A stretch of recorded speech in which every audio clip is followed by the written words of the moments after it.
मीठे मीठे कल्याणकारी परमपिता परमात्मा का हम सब धन्यवाद करेंगे। सिवाय कल्याण के हमारे शिव बाबा और कुछ नहीं सोचते। हम चाहे जितनी भी भूलें करें, वो फिर कल्याणकारी शिक्षाएं लेकर हम आत्माओं के लिए आते हैं। जब तक हमें मुरली मिल रही है, प्रभु जी हमारे साथ हैं। हम उसका भरपूर आनंद लें, उनकी यादों में रहें, उनकी शिक्षाओं को अमल में लाकर स्टैंप लगवा लें। बहुत काल के संस्कार इस थोड़े से समय में बना लें। यही प्रभु जी को होना रहता है, ताकि हम सभी सजाओं से मुक्त हो जाएं। हम सभी 111 का वर्षा लें, ये उनकी खास चाहना है। तो हम सभी आत्माएं ऐसे कल्याणकारी परमपिता परमात्मा का धन्यवाद करेंगे, दिल से धन्यवाद करेंगे। और ये सारे ऊंचे ऊंचे कार्य जो हमारे मीठे मीठे परमपिता परमात्मा करते हैं, वो ब्रह्मा माँ के थ्रू करते हैं। इसलिए ब्रह्मा माँ का भी धन्यवाद करेंगे। और साथ में इस अनमोल संगम युग का जो एक और पल हमको मिला है, हम फिर से इसमें इस समय जीवित हैं, शरीर में हैं, और बाबा फिर से हमारे लिए मुरली लेकर आए हैं। तो फिर हम इस समय का, इस संगम युग का भी तहे दिल से धन्यवाद करेंगे। और यही शुभ संकल्प करेंगे कि जो प्रभु हम पर इतना मेहनत कर रहे हैं, उस मेहनत को हम ज़ाया न करें, बल्कि उसको सफल करें। अपने पर पूरी नज़र रखें, देह अभिमान से स्वयं को मुक्त रखें, और बाबा की शिक्षाओं को अमल में लाकर स्वयं को संपन्न और संपूर्ण बनाकर सेवा में हाजिर हो जाएं। इन्हीं दुआओं के साथ हम सभी आत्माएं प्रभु जी के ये महावाक्य जो हैं, इसकी जो शक्ति है, इसकी जो खुशबू है, वो सारी सोल्स को समर्पित करें जो प्रभु के नहीं बन पाते हैं, जो द्वापर युग से आते हैं लेकिन हैं वो प्रभु के ही बच्चे। तो इनडायरेक्टली भी उन तक परमात्म शक्तियाँ पहुँचे, और उनमें भी जो है बुराइयों से, पुरानी दुनिया से, काम क्रोध लोभ मोह अहंकार से बैराग आए। उनको भी परमात्म आकर्षण हो, उनको भी सत्यता की आकर्षण हो, दिव्यता की आकर्षण हो, 7 गुणों की आकर्षण हो, क्योंकि उनको भी सतोगुणी जरूर बनना है। तो दुआएं हम करेंगे, और साथ में प्रभु जी के महावाक्य जब जब हम पढ़ रहे हैं, तो इसकी जो शक्ति है, इसकी जो समझ है, वो विश्व में सभी सोल्स तक पहुँचे, चाहे वो आकारी शरीर में है, चाहे वो साकारी शरीर में है, ताकि सभी सोल्स बुराइयों से मुक्त हो जाएं। साथ में प्रकृति, वायुमंडल तत्वों को भी हम समर्पित करेंगे, ताकि ये प्रकृति भी फिर से खूबसूरत सतो प्रधान बने। सारे जो तत्व हैं बिगड़ गए हैं, वो फिर से सतोगुणी बने। सारा वायुमंडल जो नकारात्मकता से, व्यर्थ से भरपूर हो गया है, वो फिर से प्रभु के महावाक्यों की शक्ति से समर्थ बने, सकारात्मक बने। इन्हीं दुआओं के साथ सबको समर्पित करते हुए अब हम सब देखेंगे और सुनेंगे और समझेंगे, मीठे मीठे बाबा को हाजिर नाजिर करेंगे। उनकी मौजूदगी में उनकी महावाक्य हम सब उन्हीं से समझेंगे और देखेंगे प्रभु जी आज किस विधि से हम आत्मा को फिर से आत्म अभिमानी स्मृति स्वरूप नष्ट मोह बनने की शिक्षा देते हैं। मीठे मीठे बाबा बोले, मीठे बच्चे, आत्मा से विकारों का किचड़ा निकाल कर शुद्ध फूल बनो। विकारों ने हमको अशुद्ध बना दिया, विकारों ने हमें शूद्र बना दिया, अनटचेबल बना दिया। भगवान हमको टच नहीं कर सकते हैं, ऐसा बना दिया हमको। टचिंग कराते हैं ना बाबा, लेकिन जब तक हमारे अंदर में शूद्रपन है, जब तक हमारे अंदर में विकारों का किचड़ा है, तब तक हम अशुद्ध की लिस्ट में हैं।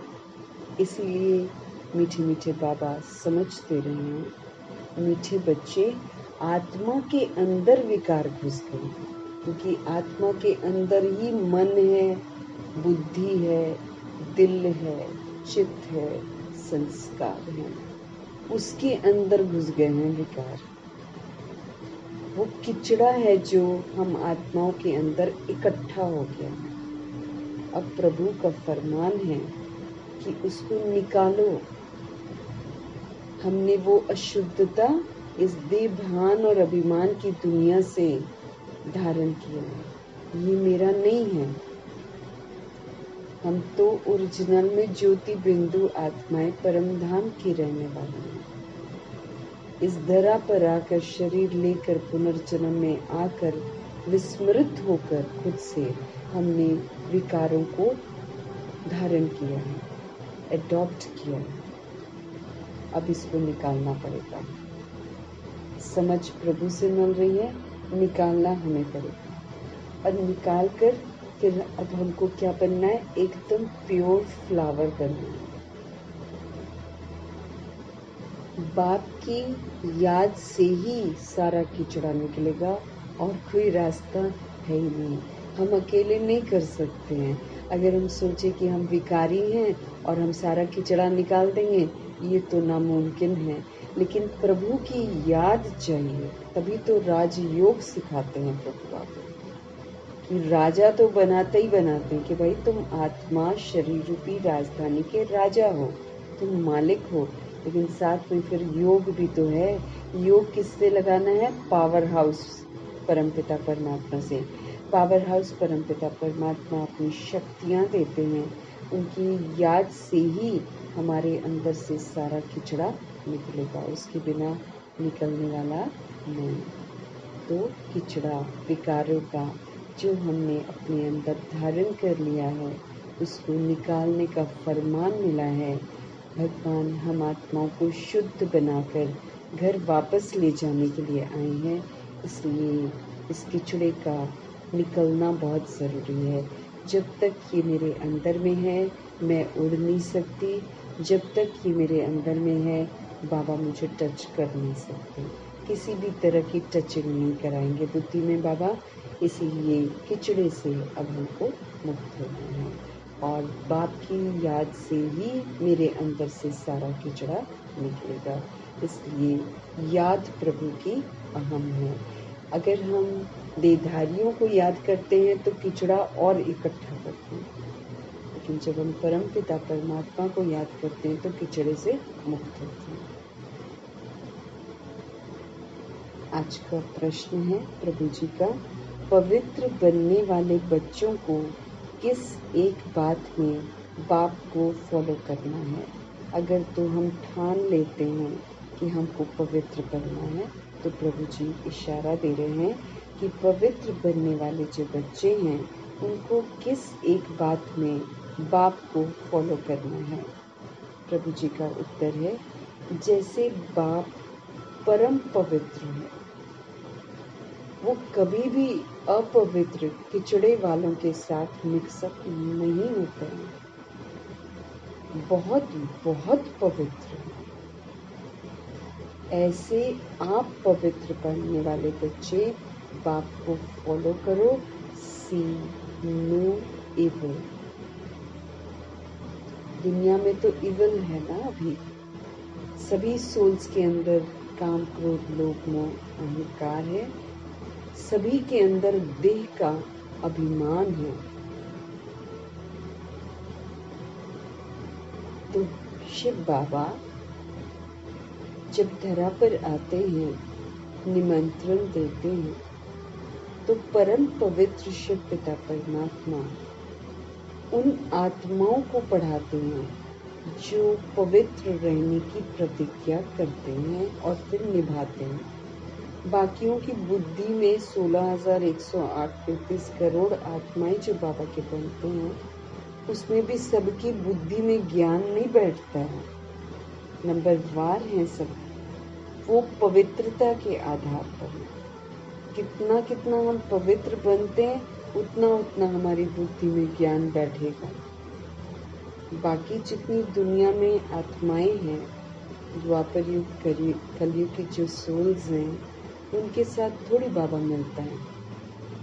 अब देखो सभा में भीड़ बढ़ गई है, तो अव्यक्त बाप दादा सूक्ष्म वतन में अब रहते हैं। नीचे नहीं आते हैं, क्योंकि भीड़ बढ़ गई। मधुबन में भी भीड़ बढ़ गई, क्योंकि 33 करोड़ आत्माएं, पीछे की आत्माएं भी तो अब आएंगी ना। तो वो जब आएंगी तो वो नियमों को फॉलो नहीं करती हैं, वो देह अभिमान में रहती हैं, देह अभिमानियों के साथ मिक्सअप भी करती हैं। इसलिए प्रभु जी सभा में नहीं आते हैं। पाठ ही ऐसा बना हुआ है, क्योंकि जब वो आते थे तब भी अगर सभा में कोई बहुत गंदे कर्म करने वाली सोल बैठी होती थी तो बाबा सभा में आने से इनकार कर देते थे। तो अब तो बहुत सारी सोल्स अंदर प्रवेश कर रही हैं, तो इसीलिए बाबा नहीं आते हैं, दूर से अब कनेक्टेड रहते हैं। बाबा मिक्सअप करते ही नहीं हैं। तो जैसे बाप हमारे परम पवित्र हैं, वो कभी भी अपवित्र किचड़े वालों के साथ मिक्सअप नहीं होते हैं, बहुत बहुत पवित्र हैं। ऐसे आप भी पवित्र बनने वाले बच्चे बाप को फॉलो करो। हमें भी अपवित्र किचड़े वालों के साथ मिक्सअप नहीं होना है, क्योंकि इस समय अपवित्रता का बहुत जोर शोर से प्रभाव है। वो हमको आराम से प्रभु से दूर कर देंगे, आराम से एकदम प्रभु से दूर करके अपने संग के रंग में रंग कर विकारी बना देंगे, भगवान का बनने नहीं देंगे वो। तो हमारे शिव बाबा अपवित्र किचड़े वालों के साथ मिक्स नहीं करते हैं। हमको भी कहते हैं, बस इशारा दे रहे हैं कि जो अपवित्र आत्माएं हैं, कुछ भी गंद खा रही हैं, गंद देख रही हैं, क्योंकि वो तो गंदी मूवीज भी देखते हैं, गंदे गाने भी सुनते हैं, गंदी सोच भी रखते हैं, है ना। ऑपोजिट जो भी मेल फीमेल होते हैं, वो सारे गंद तो चल ही रहा है सबके दिमाग में। ऐसी आत्माओं के साथ हमको कभी भी मिक्सअप नहीं करना है। बाबा कभी मिक्सअप नहीं करते, उनको नहीं पढ़ाते हैं बाबा। ऐसे ही हमको भी बोल रहे हैं, मिक्सअप नहीं करना है, उनके हाथ से कुछ लेकर खाना पीना नहीं है, उनके संग में नहीं रहना है। उनका संग आराम से हमारे ऊपर हावी हो जाएगा। इसलिए मिक्सअप किसी से नहीं होना है। आप पवित्र बनने वाले बच्चे बाप को फॉलो करो। सी नो इवल। इवल देह है। इस समय सबकी देह जो है विकार से पैदा होती है। इस समय सब जितने भी देहधारी हैं वो देह को ही देखते हैं। देह ही तो इवल है जो प्रभु का बनने नहीं देती है। वो सारा समय इसी में खत्म करवा देगी, और जो पुरुषार्थ सोल को करना है, बैटरी चार्ज करनी है, वो चार्ज ही नहीं कर पाएगी और समय खत्म हो जाएगा। शिव बाबा चले जाएंगे, उसके बाद तो फिर रोना धोना रह जाएगा, क्योंकि फिर जो हमने अवज्ञा की होती है ना, उसकी सारी सज़ा फिर हमको मिलती है। शरीर के कर्म भोग की सज़ा मिलती है, शरीर समझने की सज़ा मिलती है, क्योंकि जितने फरमान प्रभु जी के हैं, जो जो हम नहीं मान रहे हैं, उन सभी चीज़ों की हमको सज़ा मिलने वाली है। देह को नहीं देखना है, इविल है वो सांप है, उसको देखेंगे वो हमको डसेगी, उसकी कमी कमजोरियां मुझे दिखाई देंगी, उसका चिंतन चलेगा, और वो जो पर चिंतन है वो फिर हमारी पतन का जड़ है, क्योंकि फिर हम राइज करने की जगह नीचे आ जाते हैं। तो प्रभु जी का फरमान है, इविल को मत देखो। इविल क्या है? अपवित्र किचड़े वाली आत्मा। इस समय जो भी सोल्स हैं, फिल्म इंडस्ट्री की सोल्स हैं, मीडिया में जो जो दिखाते हैं, सब अपवित्र किचड़े वाली सोल्स हैं। उनको देखेंगे किचड़ा ज़रूर बनेंगे। हाँ, बुद्धि जाएगी जाएगी। भगवान का फरमान है, see no evil, hear no evil, think no evil, speak no evil, do no evil. बोलना भी नहीं है शरीर के बारे, देखना भी नहीं है, सुनना भी नहीं है, सोचना भी नहीं है, और देह समझकर कर्म नहीं करना है, आत्मा समझकर कर्म करना है। आत्मा समझकर कर्म करते हैं तो हम सतोगुणी कर्म करेंगे। देह समझकर कर्म करेंगे तो हम दैहिक वाला कर्म करेंगे ना। इसलिए हमको न देह को समझना है कि मैं देह हूँ, और न दूसरों की देहों को देखना है, और न खुद की देह को किसी को दिखाना है। इसका भी बहुत हमको ध्यान रखना है, क्योंकि जो सोल मेरी देह को देखेगी उतनी देर वो भगवान को याद नहीं करती है। इसलिए बहुत विशेष हमको ध्यान रखना है।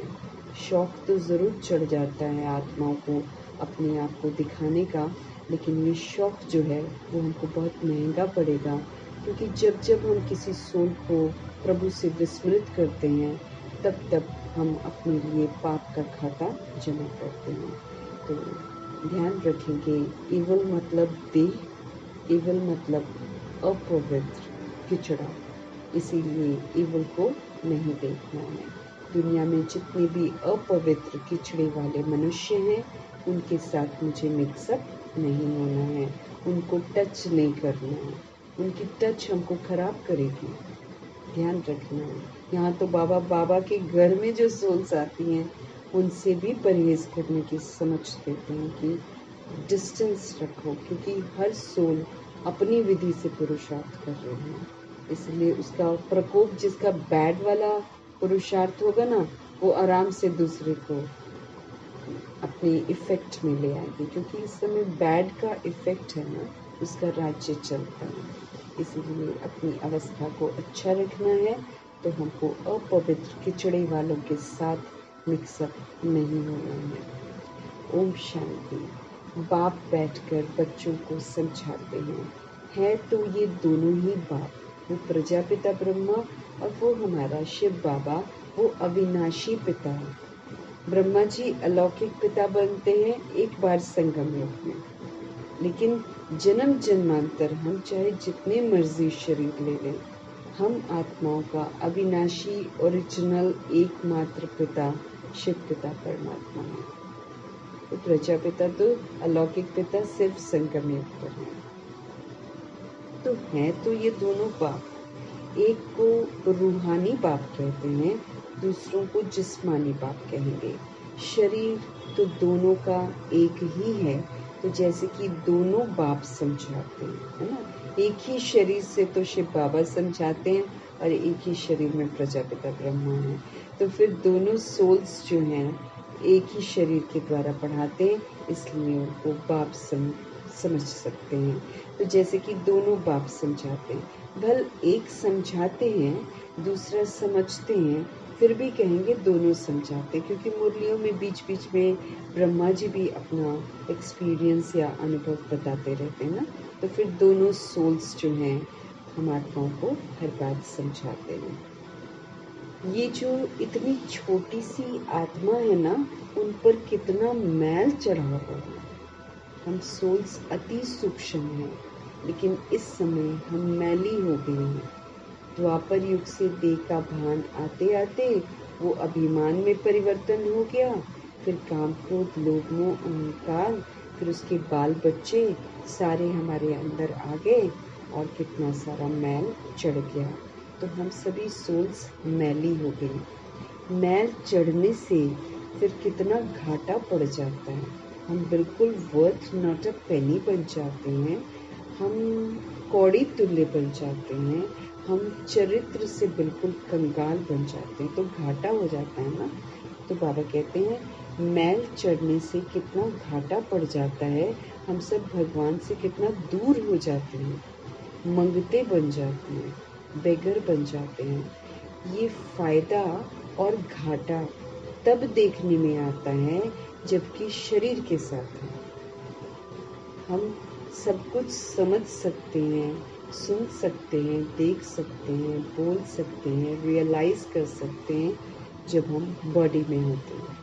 तो ये जो संगम युग का समय है, जब प्रभु जी हमको अडॉप्ट करते हैं, तो परमात्म शक्ति जो है वो हमको रियलाइज कराती है कि हम फायदा किस में है और घाटा किस में है। तो हम उस फायदे और घाटे को तब देख पाते हैं जब हम शरीर के साथ हैं। तुम जानते हो हम आत्मा जब पवित्र बनेंगी तब इन लक्ष्मी नारायण जैसा पवित्र शरीर हमको मिलेगा। हमारे मीठे मीठे बाबा हमको समझते रहे, तुम जानते हो हम आत्मा जब प्योर बनेंगे ना, तब इन लक्ष्मी नारायण जैसा हमको प्योर शरीर मिलेगा। प्योरिटी के आधार पर हम अपना शरीर कमा रहे हैं, आयु कमा रहे हैं, अपना श्रृंगार कमा रहे हैं। सब कुछ यहाँ सूक्ष्म है और वहाँ पर वतन में स्थूल हमारा सब कुछ तैयार हो रहा है।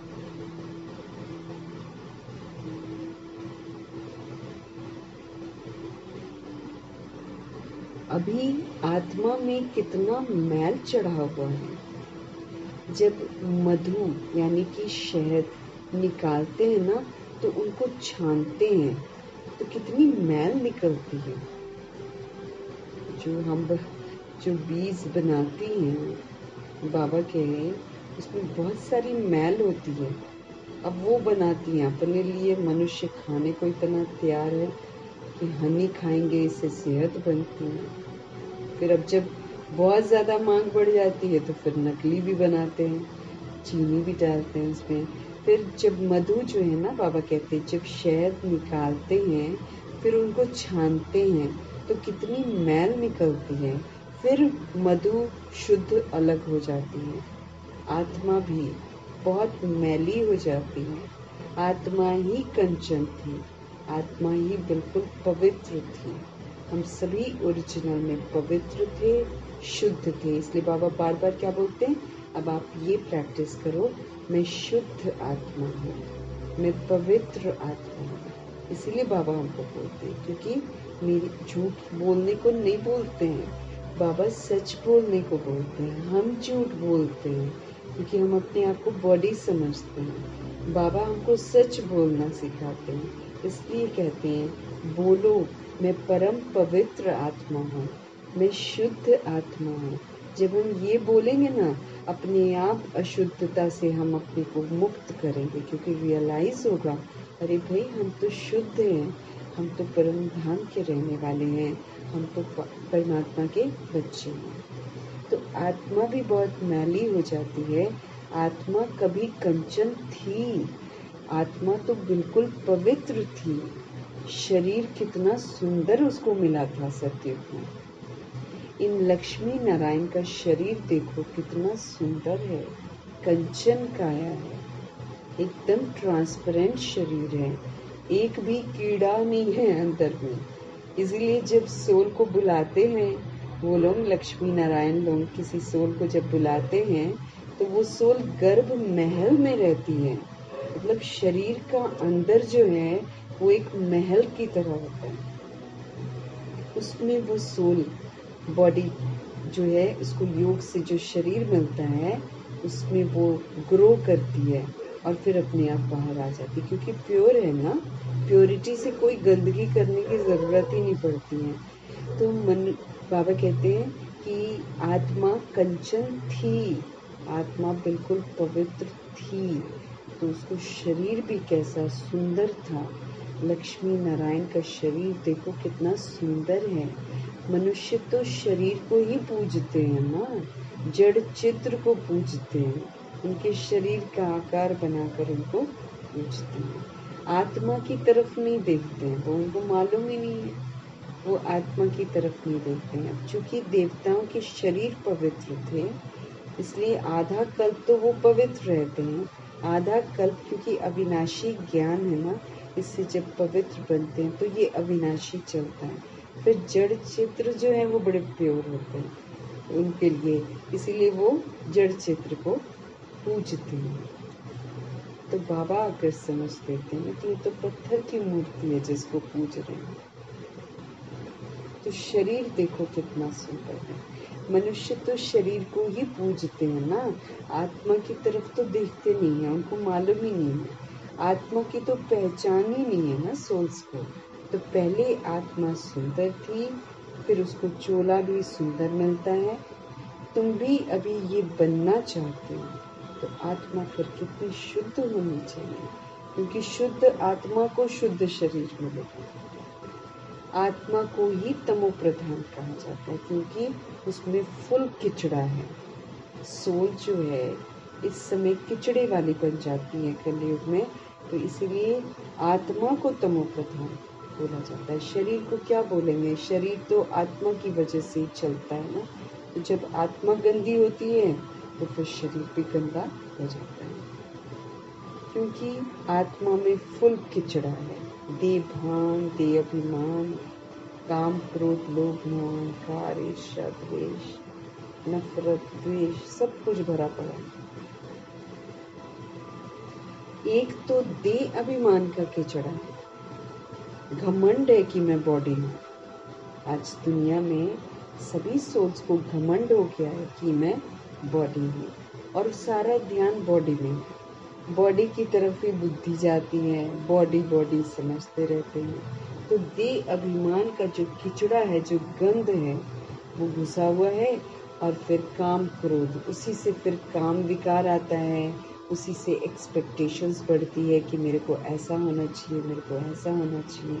सारा ध्यान शरीर में रहता है। फिर जब वो नहीं होता है तो फिर क्रोध आता है। सब लिंक्ड है।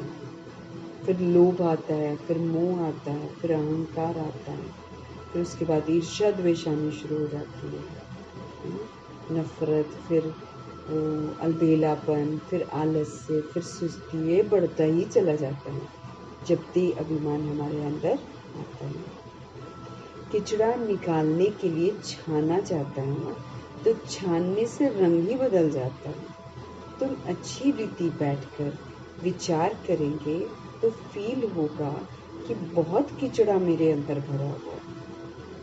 जब हम अच्छी रीति बाबा की शिक्षाओं के अनुसार बैठकर जब हम विचार करेंगे ना, तो हम महसूस करेंगे कि हमारे अंदर बहुत किचड़ा भरा हुआ है।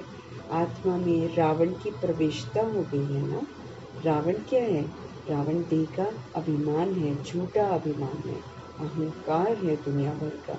फिर काम, क्रोध, लोभ, मोह, अहंकार, सारे अलग अलग जो विकार हैं वो भी अंदर भरे पड़े हैं। तुम अच्छी रीति जब बैठकर विचार करेंगे तो आपको फील होगा कि मेरे अंदर बहुत किचड़ा भरा हुआ है।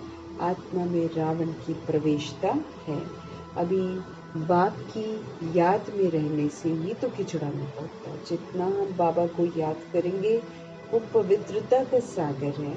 उनको याद करेंगे तो फिर हमारे अंदर से किचड़ा निकलता जाएगा। इसमें भी टाइम लगता है, क्योंकि याद भी तो एक्यूरेट चाहिए ना। देह का भान, देह का अभिमान उसके अंदर नहीं होना चाहिए। तब जाकर पावर हाउस के साथ मेरा कनेक्शन जुड़ेगा, तब उनकी जो शक्ति है वो किचड़े को ख़त्म करेगी। इसमें टाइम लगता है, क्योंकि हम आत्माएं टाइम लेते हैं, बाबा को देर नहीं लगती है। बाप समझाते हैं देह अभिमान होने के कारण विकारों का कितना किचड़ा है। हम अपने को शरीर जब तक समझ रहे हैं, इस शरीर को समझने से और इसका अभिमान करने से हमारे अंदर किचड़ा बढ़ता जाता है। और जब कामनाएं पूरी नहीं होती हैं तो क्रोध का किचड़ा, ये भी कोई कम नहीं है। क्रोधी अंदर में जैसे कि जलता ही रहता है, अंदर वो उड़ता रहेगा, उल्टा सोचता रहेगा, कोई न कोई बात पर दिल जलती ही रहती है। शक्ल कैसी हो जाती है? तांबे जैसी रहती है। अभी तुम समझते हो, हमारी आत्मा जो है आधा कल्प से जली हुई है। आत्मा में कितनी मैल है, अभी पता पड़ा है। ये बातें समझने वाले बहुत थोड़े हैं। इसमें तो फर्स्ट क्लास फूल चाहिए ना। अभी तो बहुत खामियां हैं। तुमको तो सब खामियां निकाल कर बिल्कुल पवित्र बनना है। या तो हम बाबा के कहने पर कर लें, या फिर ड्रामा निकालेगा, क्योंकि जाना तो हमको सतोगुणी बनकर है। तो भगवान जी ध्यान खिंचवा रहे हैं कि अभी तो बहुत खामियां हैं, क्योंकि खामियां बड़ी सूक्ष्म भी तो है ना। तो अभी तो बहुत खामियां हैं। तुमको तो सारी खामियां निकाल कर क्या बनना है? बिल्कुल पवित्र बनना है। हमको होमवर्क मिला हुआ है कि हमको पूरा पवित्र बनना है ना। तो ये जो लक्ष्मी नारायण हैं, ये कितने पवित्र हैं।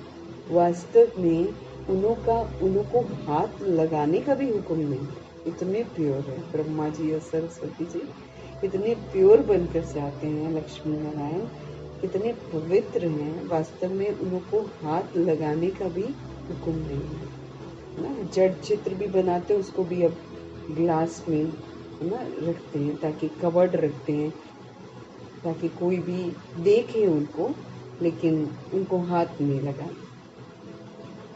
एक जड़ मूर्ति को भी वो लोग पवित्र समझते हैं। ये लक्ष्मी नारायण कितने पवित्र हैं, वास्तव में उनको हाथ लगाने का भी हुक्म नहीं है। पतित जाकर इतनी ऊंच पवित्र देवताओं को हाथ लगा न सके। पतित आत्माएं जो हैं वो इतने ऊंचे पवित्र देवताओं को हाथ नहीं लगा सकते हैं, हाथ लगाने लायक ही नहीं। शिव को तो हाथ लगा नहीं सकते कोई भी, वो तो निराकार है, वो है ही निराकार, उनको हाथ तो कोई लग ही नहीं सकता ना। वो तो मोस्ट पवित्र है। भल उनकी प्रतिमा बड़ी रख दी है, प्रतिमा जो है शिवलिंग की बड़ी रख दी है, क्योंकि इतनी छोटी बिंदी उनको तो कोई हाथ लगा ना सके। आत्मा शरीर में प्रवेश करती है तो फिर शरीर बड़ा होता है, शक्ति मिलती है ना, फिर शरीर बड़ा होता है। ये तो वैसे जड़ छोटा सा ही होता है, लेकिन सोल के अंदर घुसने से फिर सोल अपनी पावर पूरी बॉडी में फैला देती है ना, तो फिर शरीर बड़ा होता है। आत्मा तो बड़ी छोटी नहीं होती है, ये तो है ही किचड़े की दुनिया।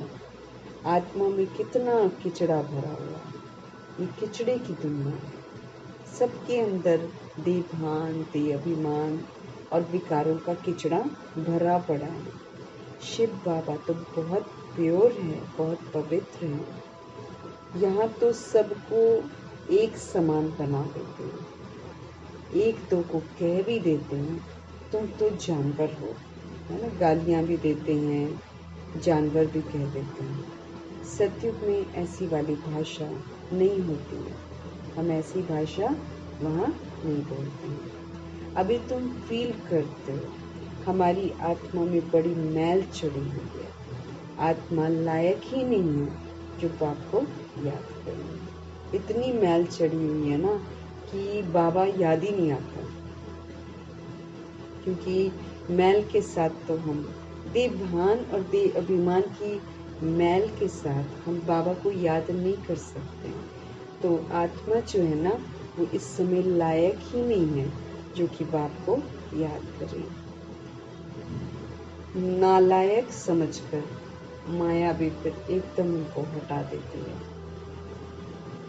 जब कोई सोल लायक नहीं होती है तो माया फिर अपने जाल में फंसाती है। तो जो नालायक हैं, है ना, उनको नालायक समझकर माया फिर एकदम उनको हटा देती है, भगवान से दूर कर देती है। बाप जितना पवित्र शुद्ध है, हम आत्माएं भी क्या से क्या बन जाती हैं। अगर हम पवित्र शुद्ध परमपिता परमात्मा का साथ करते हैं तो फिर क्या से क्या बन जाती है आत्मा, वर्थ पाउंड बन जाती है, एकदम प्योर पवित्र देवी देवता बन जाते हैं। अब बाप समझाते हैं तुमने मुझे बुलाया ही है आत्मा को शुद्ध बनाने के लिए। फिर याद दिला रहे हैं भगवान की, भाई मैं आया हुआ हूँ, तुमने मुझे बुलाया ही है आत्मा को शुद्ध बनाने के लिए। बहुत किचड़ा भरा हुआ है, अगर हम सूक्ष्म देखें ना, बहुत किचड़ा भरा। बगीचे में कोई सब फर्स्ट क्लास फूल नहीं होते हैं ना। बगीचे गार्डन में चले जाओ तो सब फर्स्ट क्लास फूल थोड़ी होते हैं, किसी किसी में खुशबू नहीं होती है।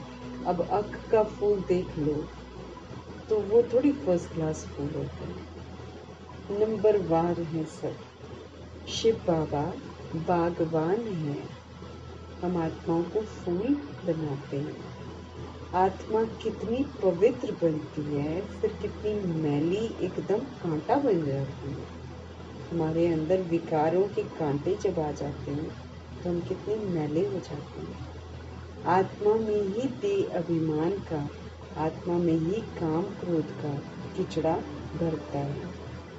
क्रोध भी मनुष्य में कितना है ना, हाथ पैर उठाते हैं, मारने के लिए, ये सारा हमारा पाप कर्म जमा हो जाता है।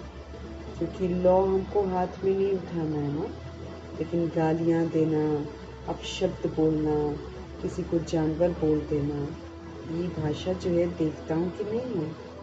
तो हाथ भी उठा देते हैं, श्रापित बोल भी बोल देते हैं, है ना। तो क्रोध कितना ज़्यादा घुस गया है आत्मा में। आत्मा में देह अभिमान का, काम क्रोध का किचड़ा भरता है। क्रोध भी मनुष्य में कितना है। तुम पवित्र बन जाएंगे तो फिर कोई की शक्ल देखने की भी दिल नहीं होती। जब हम प्योर बन जाएंगे ना, तो प्योरिटी ऐसी है कि जब हमारे अंदर में पवित्रता आ जाती है तो हम किसी को देखना नहीं पसंद करेंगे, शक्लों को, बॉडियों को देखना पसंद नहीं करेंगे, किसी की भी शक्ल देखने की दिल भी नहीं होगी। सी नो इवल। इवल देखते हैं ना हम, फिर देह अभिमान में आ जाते हैं, अपना नुकसान हो जाता है ना, घाटा हो जाता है। इसलिए किसी की शक्ल को देखना ही नहीं, किसी की देह को देखना ही नहीं है। इसको इवल कहते हैं। अपवित्र को तो देखना ही नहीं। जो बाबा के ज्ञान में नहीं चलते हैं, है ना, जो अपवित्र रहते हैं, जिनका खान पान नॉनवेज खाते हैं, देह को देखते हैं, देह की बातें करते हैं, है ना, मूवीज देखते हैं, ऐसी सोल्स के साथ हमको नहीं रहना, उनको नहीं देखना है। अपवित्र जो आत्मा है उसको तो देखना ही नहीं है, क्योंकि हम सब पवित्र बन रहे हैं ना। तो ये तो कहीं भी प्रभावित हो जाएंगे और उनके जैसा बन जाएंगे, भगवान को छोड़ देंगे। आत्मा पवित्र नया चोला लेती है तो फिर किचड़ा देखती ही नहीं है ना। वो तो पवित्र बनकर उसने पवित्र नया चोला लेना है। मम्मा बाबा किचड़े की दुनिया को देखते ही नहीं थे। मम्मा क्लास में बच्चों को जब देखती थी और कचहरी करने की ड्यूटी उनको मिली थी, तो वो कचहरी करते थे बस। और उस समय वो कहते थे कि मैं किसी को देखती हूँ, अदरवाइज तो उसके बाद वो किसी को भी नहीं देखते थे, क्योंकि सबकी अवस्थाएं अलग अलग हैं। देह को नहीं देखते थे, चेहरे को नहीं देखते थे, भ्रुकुटी में देखते थे। तो आत्मा पवित्र बनकर पवित्र नया चोला लेती है ना, तो फिर किचड़ा देखती ही नहीं है, किचड़े की दुनिया ही खत्म हो जाती है। अब सतयुग में सभी सोल्स भ्रुकुटी में देखते हैं, बॉडी देखते ही नहीं है। कहाँ से लेकर जाते हैं संस्कार? अभी बाबा के कहने पर जब मम्मा बाबा नहीं देखते हैं बॉडी को, तभी तो उनके अंदर वो संस्कार आते हैं, फिर बन जाते हैं। फिर सतयुग त्रेता युग में वो नेचुरल हो जाता है। किचड़े की दुनिया ही खत्म हो जाती है। बाप समझाते हैं, तुम देह अभिमान में आकर कितना किचड़े बन पड़े। अब बाबा हमको समझ देते हैं कि देह समझते समझते, देह का अभिमान करते करते हम सब क्या बन गए? किचड़ा बन गए, गंदे बन गए, पतित बन गए हम। बच्चे बुलाते भी हैं, बाबा हमारे में क्रोध का भूत है। अब हमको गुस्सा आता है तो फिर बाबा को बोलते हैं, बाबा हमारे अंदर क्रोध का भूत है, बाबा हम आपके पास आए हैं पवित्र बनने के लिए। जानते हैं बाप तो है ही एवर प्योर, तो एवर प्योर का संग करेंगे तभी तो हम एवर प्योर बनेंगे, है ना। अगर एवर प्योर हमको बनना है तो फिर एवर प्योर का संग करना है। ऐसे हाईएस्ट अथॉरिटी को सर्वव्यापी कहकर कितना डिफेम करते हैं। अब भगवान जो हैं वो पवित्रता के सागर हैं, परम पवित्र हैं, ऊंची हस्ती है, ऊंचे धाम के रहने वाले हैं, हाईएस्ट अथॉरिटी हैं। लेकिन अज्ञानतावश देह अभिमान में सोल्स कह देती हैं कि भगवान कण कण में है, सर्वव्यापी हर जगह है, कहकर फिर कितना उनको बदनाम करते हैं। अपने पर भी बड़ी नफरत आती है कि हम क्या थे और फिर हम क्या से क्या बन जाते हैं। अब जब हमको हकीकत मालूम चलती है तो फिर नफरत आती है कि अरे क्या करते थे हम, क्या भगवान को हम डिफेम करते थे, क्या उल्टे काम करते थे, कि हम क्या थे और फिर हम क्या से क्या बन जाते हैं। ये बातें तुम बच्चे ही समझते हो, कोई दूसरा नहीं समझ सकता। और कोई भी सत्संग, यूनिवर्सिटी आदि में कहाँ भी ऐसी एम ऑब्जेक्ट कोई समझा ही नहीं सकता है। अभी तुम बच्चे जानते हो हमारी जो सोल है उसमें कैसे किचड़ा भरता गया है, भरता गया है।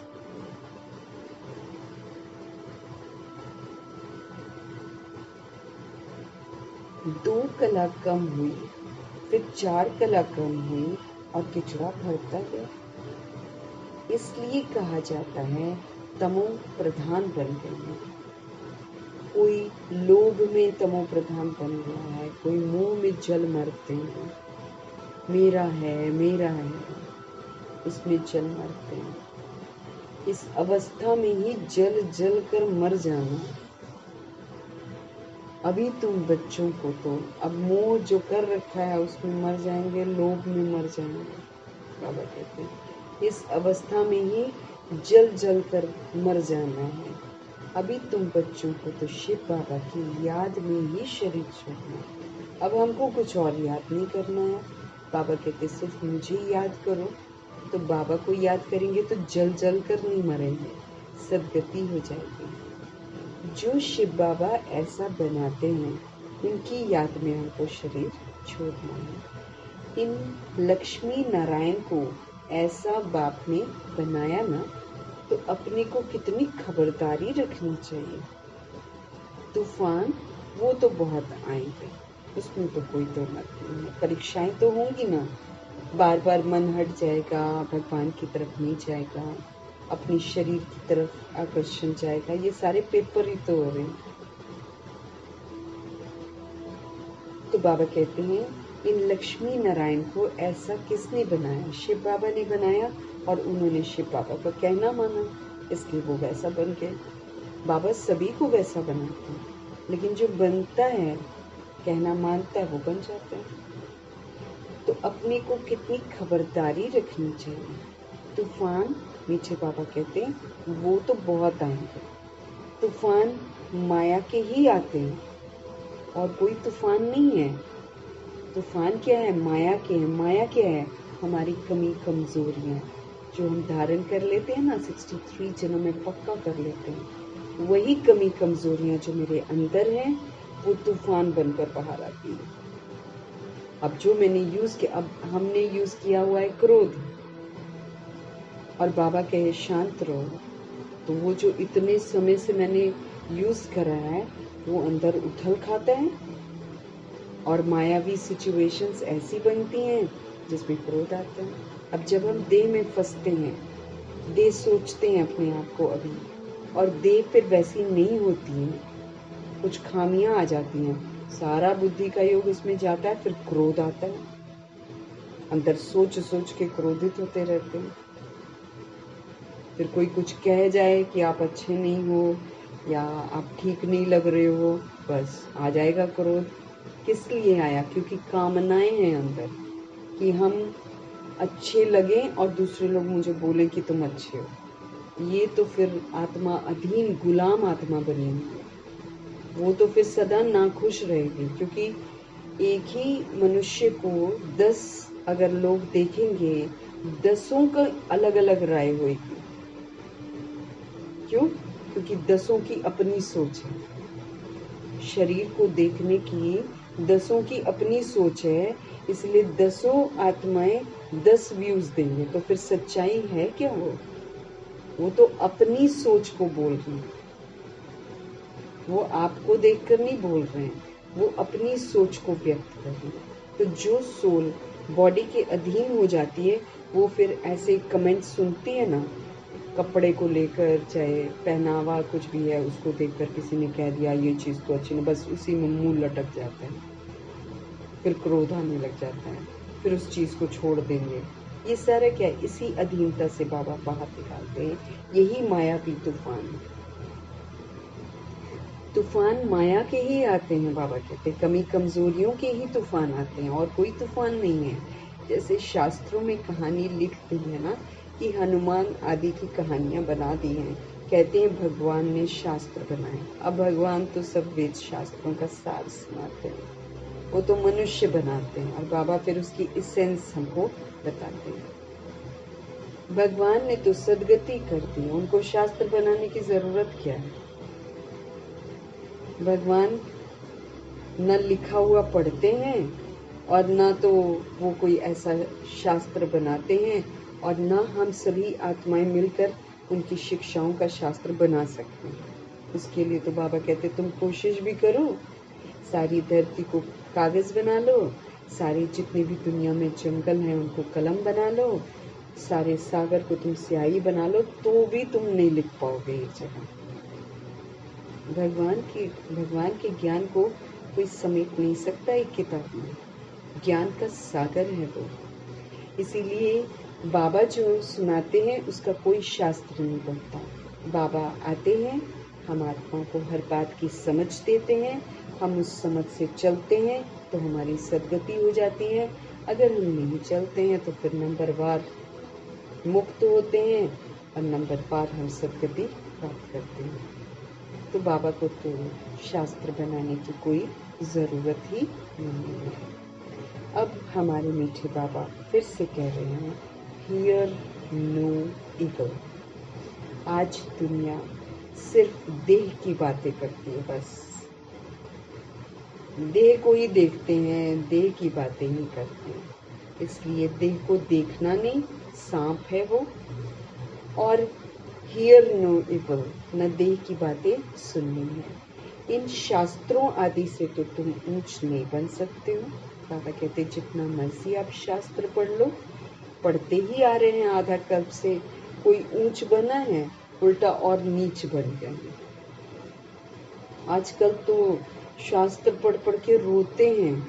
आजकल के जो नए नए गुरुजी हैं उनको देखो तो मुंह ढक कर रो रहे हैं, और फिर आप देखेंगे सभा में बैठी हुई सारी आत्माएं रो रही हैं। इतना नाटक करते हैं आजकल सोल्स। शास्त्र आदि खुद बनाते हैं मन गढ़ा, और फिर उसको पढ़ते हैं, उसको रोते हैं, उसको पढ़कर रोते हैं, और फिर दूसरों को भी रुलाते हैं। ऐसे सीन्स भी आजकल हो रहे हैं। तो बाबा कह रहे हैं कोई भी इवल अब मत सुनो, सब इवल है। Here no evil. इन शास्त्रों आदि से तुम ऊंच नहीं बन सकते हो।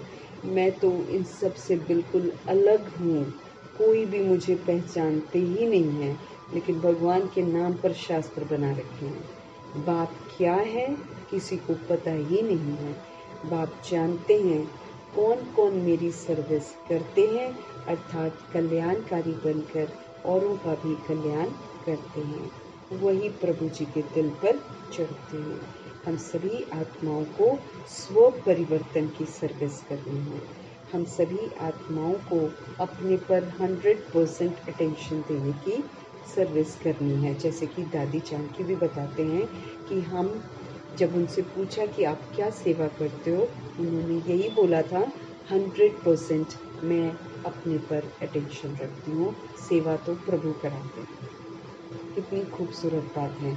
हमारा स्व परिवर्तन ही विश्व परिवर्तन करेगा। हम स्व कल्याण करते हैं, इसी से विश्व का कल्याण होता है। तो मीठे मीठे बाबा जानते हैं कौन कौन उनकी सर्विस करते हैं, अर्थात कौन कौन कल्याणकारी बनते हैं और फिर औरों का भी कल्याण करते हैं। वही प्रभु जी के दिल पर चढ़ते हैं। कोई तो ऐसे भी हैं जिनको सर्विस का पता ही नहीं है कि सेवा भी करनी चाहिए, पता ही नहीं है। तो फिर देखो हम बोझ बन रहे हैं ना, हम भगवान के कार्य में विघ्न बन रहे हैं। तो मीठे बाबा बोलते हैं कोई तो ऐसे भी हैं जिनको सर्विस का पता ही नहीं है। तुम बच्चों को ज्ञान तो मिला है ना कि अपने को आत्मा समझो और बाप को याद करो। अगर हम इसी का अभ्यास करते हैं और इसमें स्थित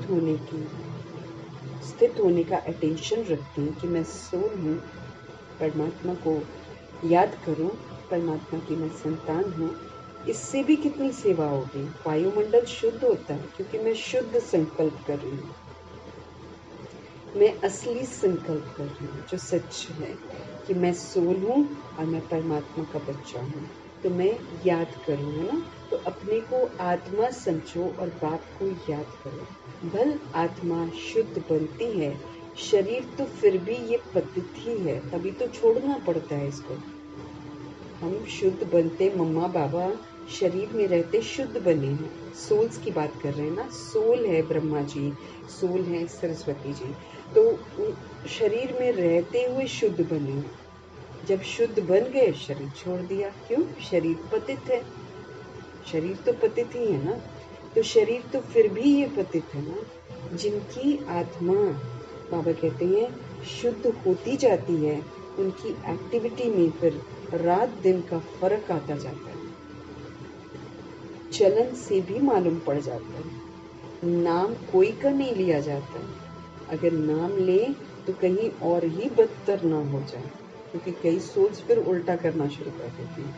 अगर उनको बोल दिया जाए ना कि तुम अच्छे नहीं हो, तुम अशुद्ध हो, तो फिर बाबा कहते हैं वो फिर और भी बदतर हो जाते हैं।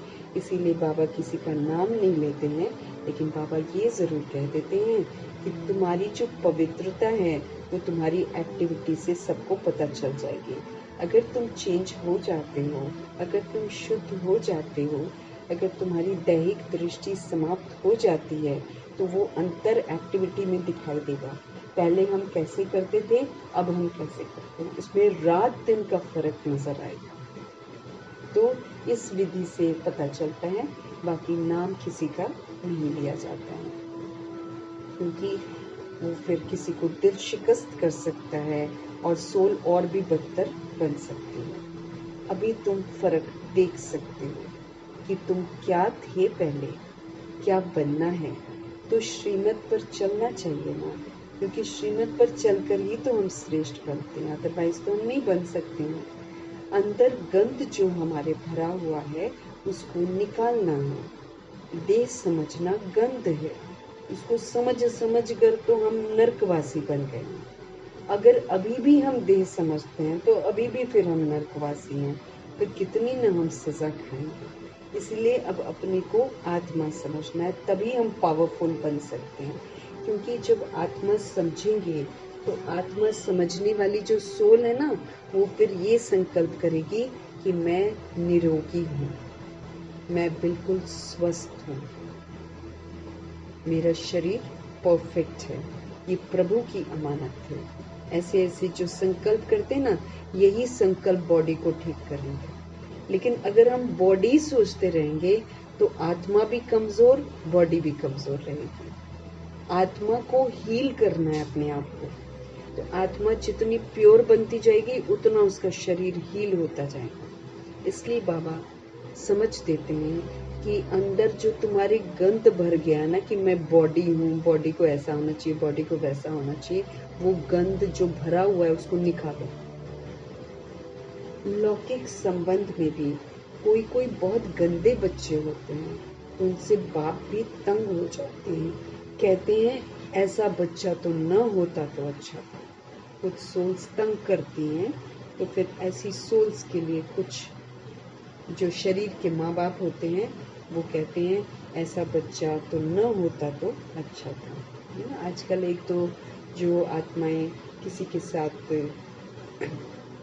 कोई भी दरिंदगी करते हैं, उनके माँ बाप बड़े तंग होते हैं ना, वो फिर बोलते भी हैं सामने आकर, ऐसे बच्चे को तो आप फांसी दे दो, ये हमारा बच्चा नहीं है, ऐसे ऐसे करके सोल्स बोलती हैं। तो बहुत सारे पेरेंट्स के मुख से ये निकलता रहता है कि ऐसा बच्चा तो न होता तो अच्छा था।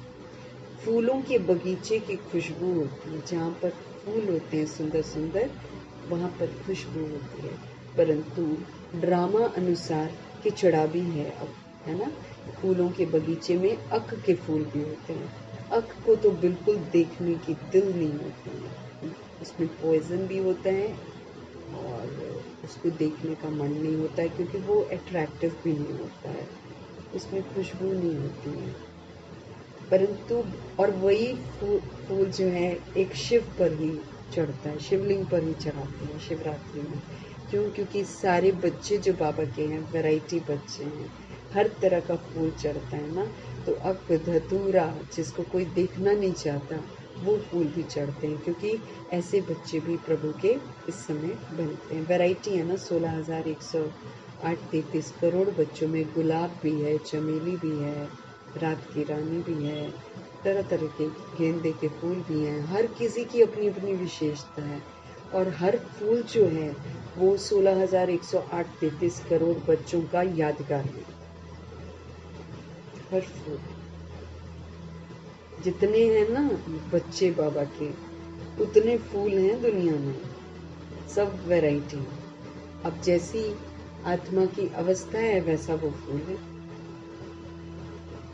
तो अक के फूल भी हैं, बाबा का बच्चा बनकर अक के फूल भी हैं।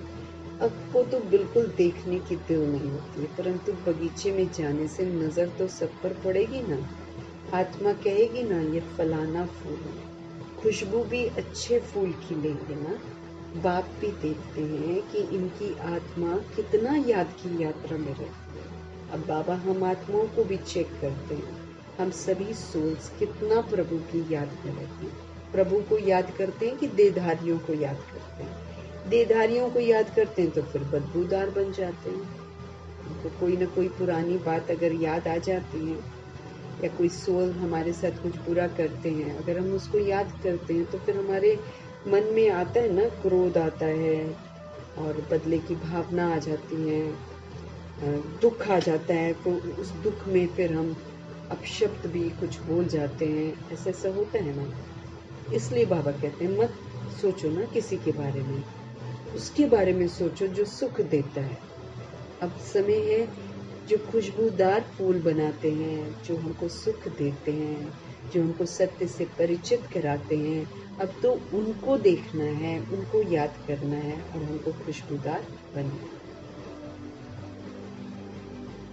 बाप भी देखते हैं कि इनकी आत्मा कितना याद की यात्रा में रहती है, कितना पवित्र बनी है, और फिर औरों को भी आप समान बनाते हैं, ज्ञान सुनाते हैं। मूल बात है मन मना भव। मन अगर प्रभु में लग जाए, मन से सारे संबंध जो है हम प्रभु के साथ बना दें, अगर मन मना भव हो जाए तो अहो सौभाग्य, एकदम हम सभी आत्माएं निखर जाएंगे। बाप कहते हैं मुझे याद करो तो तुम पवित्र फूल बन जाओगे। ये लक्ष्मी नारायण कितने पवित्र फूल थे, वो बाबा को बहुत याद करते थे, ब्रह्मा जी और सरस्वती। ज्ञान योग धारणा से प्लस 14 इयर्स जो उन लोगों ने एक बाप को ही तो याद किया और आत्मा का पाठ पढ़ा किया। 14 वर्ष तपस्या करी है उन्होंने। और फिर बाकी जब पढ़ाई शुरू हो गई सिस्टमैटिक वे में, तो ज्ञान योग धारणा सेवा में निरंतर उन्होंने अटेंशन रखा, मन को प्रभु में लगा दिया, तो कितने ऊंच मर्तबे के पात्र बन गए। ये लक्ष्मी नारायण कितने पवित्र फूल थे, इनसे ही शिव बाबा बहुत प्योर हैं। मनुष्यों को थोड़ी पता है कि इन लक्ष्मी नारायण को भी ऐसा शिव बाबा ने बनाया है। मनुष्यों को थोड़ी पता है, पूजते हैं, लेकिन ये बने हैं, इनको प्रभु ने ऐसा बनाया, ये किसी को नहीं मालूम। तुम जानते हो इस पुरुषार्थ से ये बने हैं। बाप समझाते तो बहुत हैं। एक तो याद की यात्रा में हमको रहना, जिससे गंध हमारे अंदर से निकले और हम सोल्स क्या बन जाएं, पवित्र बन जाएं। तुम्हारे पास म्यूजियम आदि में बहुत आते हैं, बच्चों को सर्विस का बड़ा शौक होना चाहिए। सर्विस को छोड़कर कभी नींद नहीं करनी होती है ना, निरंतर सेवा कर रहना ना, क्योंकि जिज्ञासु जो होते हैं वो कभी भी आ सकते हैं। ये भी एक हमारी परीक्षा है ना। जिज्ञासु हो सकते हैं हमने अपने आराम का समय कोई तय किया हो। सपोज करो 2 से 4 समय हमने आराम का तय किया हो और कोई जिज्ञासु उसी ही वक्त आए और वो लौट जाए दरवाज़ा बंद देखकर, तो उसका जो ऋण है कि जो वो वंचित हुआ, क्योंकि कोई भी सोल कभी आएगी और हो सकता है उसका आज मूड है सुनने का, कल उसका मूड बदल जाए, कल को कोई उसको कुछ और बता दे, तो एक जो आत्मा और परमात्मा का परिचय है उससे भी तो वो वंचित हो गया ना, तो फिर उसका हिसाब कौन देगा? हम देंगे ना। तो भगवान का घर पूरा खुला रहता है हमेशा, मधुबन कभी बंद थोड़ी होता है, खुला रहता है। ठीक है, सबकी ड्यूटीज थोड़ी अलग हो जाती है, लेकिन कोई ना कोई मौजूद रहता है। जो सोल आएगी वो खाली न जाए, इस बात का ध्यान रखा जाता है। तो सर्विस को छोड़कर कभी नींद नहीं करनी होती है, हर वक्त हाजिर। जैसे ब्रह्मा जी खाना भी खा रहे हैं, कोई जिज्ञासु आ गया तो तुरंत उठते हैं। ऐसे ही अगर हम सो रहे हैं, चाहे आराम कर रहे हैं, लेकिन दरवाज़ा खुला है, किसी ने नॉक किया है, तो इंस्टेंट उठना है, नींद नहीं करनी है। सर्विस पर हमको बड़ा एक्यूरेट रहना चाहिए, हर वक्त सेवा। हम मम्मा बाबा के उसमें कभी नहीं देखते हैं कि उन्होंने आराम के समय तय कर रखे हों, हमेशा खुला होता है और हमेशा कोई भी सोल आए तो वो लोग सेवा पर तय करें। सर्विस पर हमको बड़ा एक्यूरेट रहना चाहिए। म्यूजियम में भी तुम लोग रेस्ट का टाइम छोड़ते हो, बाबा इशारा कर रहे हैं। म्यूजियम में भी तुम लोग रेस्ट का टाइम छोड़ते हो, गला थक जाता है, भोजन आदि भी खाना है, परंतु अंदर में दिन रात उछल आनी चाहिए कि कोई भी सोल वंचित न रह जाए। ऐसा कर सकते ना, कोई ने पहले कर लिया, कोई ने बाद में कर लिया। पहले करके फिर आप उसके स्थान पर आ जाओ, फिर जाकर खाना खा ले। म्यूजियम भी बंद नहीं होना चाहिए, लेकिन बाबा कहते कि उसमें भी रेस्ट का टाइम छोड़ देते, लॉक कर देते होंगे। अब कोई सोल उस समय आए थोड़े समय के लिए और फिर वो वापस चला जाए, तो फिर क्या होगा? बाबा कहते हैं भोजन खाना है, गला थक गया, परंतु अंदर में दिन रात उछल आनी चाहिए। जैसे ब्रह्मा जी को उछल थी, एकदम उछल थी कि मुझे सबको जगाना है, मुझे सबकी सेवा करनी। बस एनी टाइम वो सेवा पर रहते थे और एनी टाइम वो किसी भी सोल को भी सेवा पर ज़रूर भेजते थे। ये नहीं देखते थे क्या समय हो रहा है क्या नहीं है, गाड़ी तैयार है जाओ, इस समय जाओ, ट्रेन आ रही है, ट्रेन आ रही है, पिछले स्टेशन तक पहुंच गई है, ऊपर से नीचे जाओ, जाओ उसी समय जाओ। इतना उछल थी उनके मन में। खाना खा रहे हैं उठ जाते थे फटाफट, अगर कोई जिज्ञासु आता कि नहीं, जिज्ञासु खाली नहीं जाना चाहिए। तो इस बात का भी बड़ा हमको ध्यान रखना है। बाबा की नज़र हम सभी पर हो सकता है एक जना पहले आराम कर ले, अगर थोड़ा सा आराम करना। वैसे तो बाबा की तरह हमारे अंदर में उछल होनी चाहिए, लेकिन फिर भी चलो अगर किसी को ज़रूरत पड़ती है, ज़्यादा बोल लिया है, तो थोड़ी देर आराम करके दूसरी सोल वहाँ पर खड़ी हो जाए, ऐसा तो हो ही जाता है ना। तो बाबा कहते हैं परंतु कह तो देते हैं कि भोजन खाना होता है, गला थक जाता है, परंतु अंदर में दिन रात उछल आनी चाहिए। कोई आए तो उनको रास्ता बताएं। ये वाली उछल ब्रह्मा जी को बहुत थी, कोई आए तो उसको रास्ता बताएं। ऐसी हमारे अंदर भी उछल होनी चाहिए कि सोल्स कोई भी आए तो हम उसको रास्ता बताएं। भोजन के टाइम कोई आ जाते हैं तो पहले उनको अटेंड कर फिर भोजन खाना चाहिए। आज तो बाबा ने स्पष्ट कर ही दिया कि नहीं तो आजकल आराम फरमाते हैं ना, सेवा में ब्रह्मा बाप को फॉलो करना है, वो खाना ही वहाँ पर छोड़ देते थे। अगर कोई जिज्ञासु आता था, खाना फिनिश भी नहीं करते थे, वहीं पर छोड़कर पहले जिज्ञासु। तो बाबा अपना बता रहे हैं कि भोजन के समय पर भी अगर कोई आ जाते हैं, पहले उनको अटेंड करो फिर भोजन खाना चाहिए। ऐसी सर्विस वाला बाबा को चाहिए।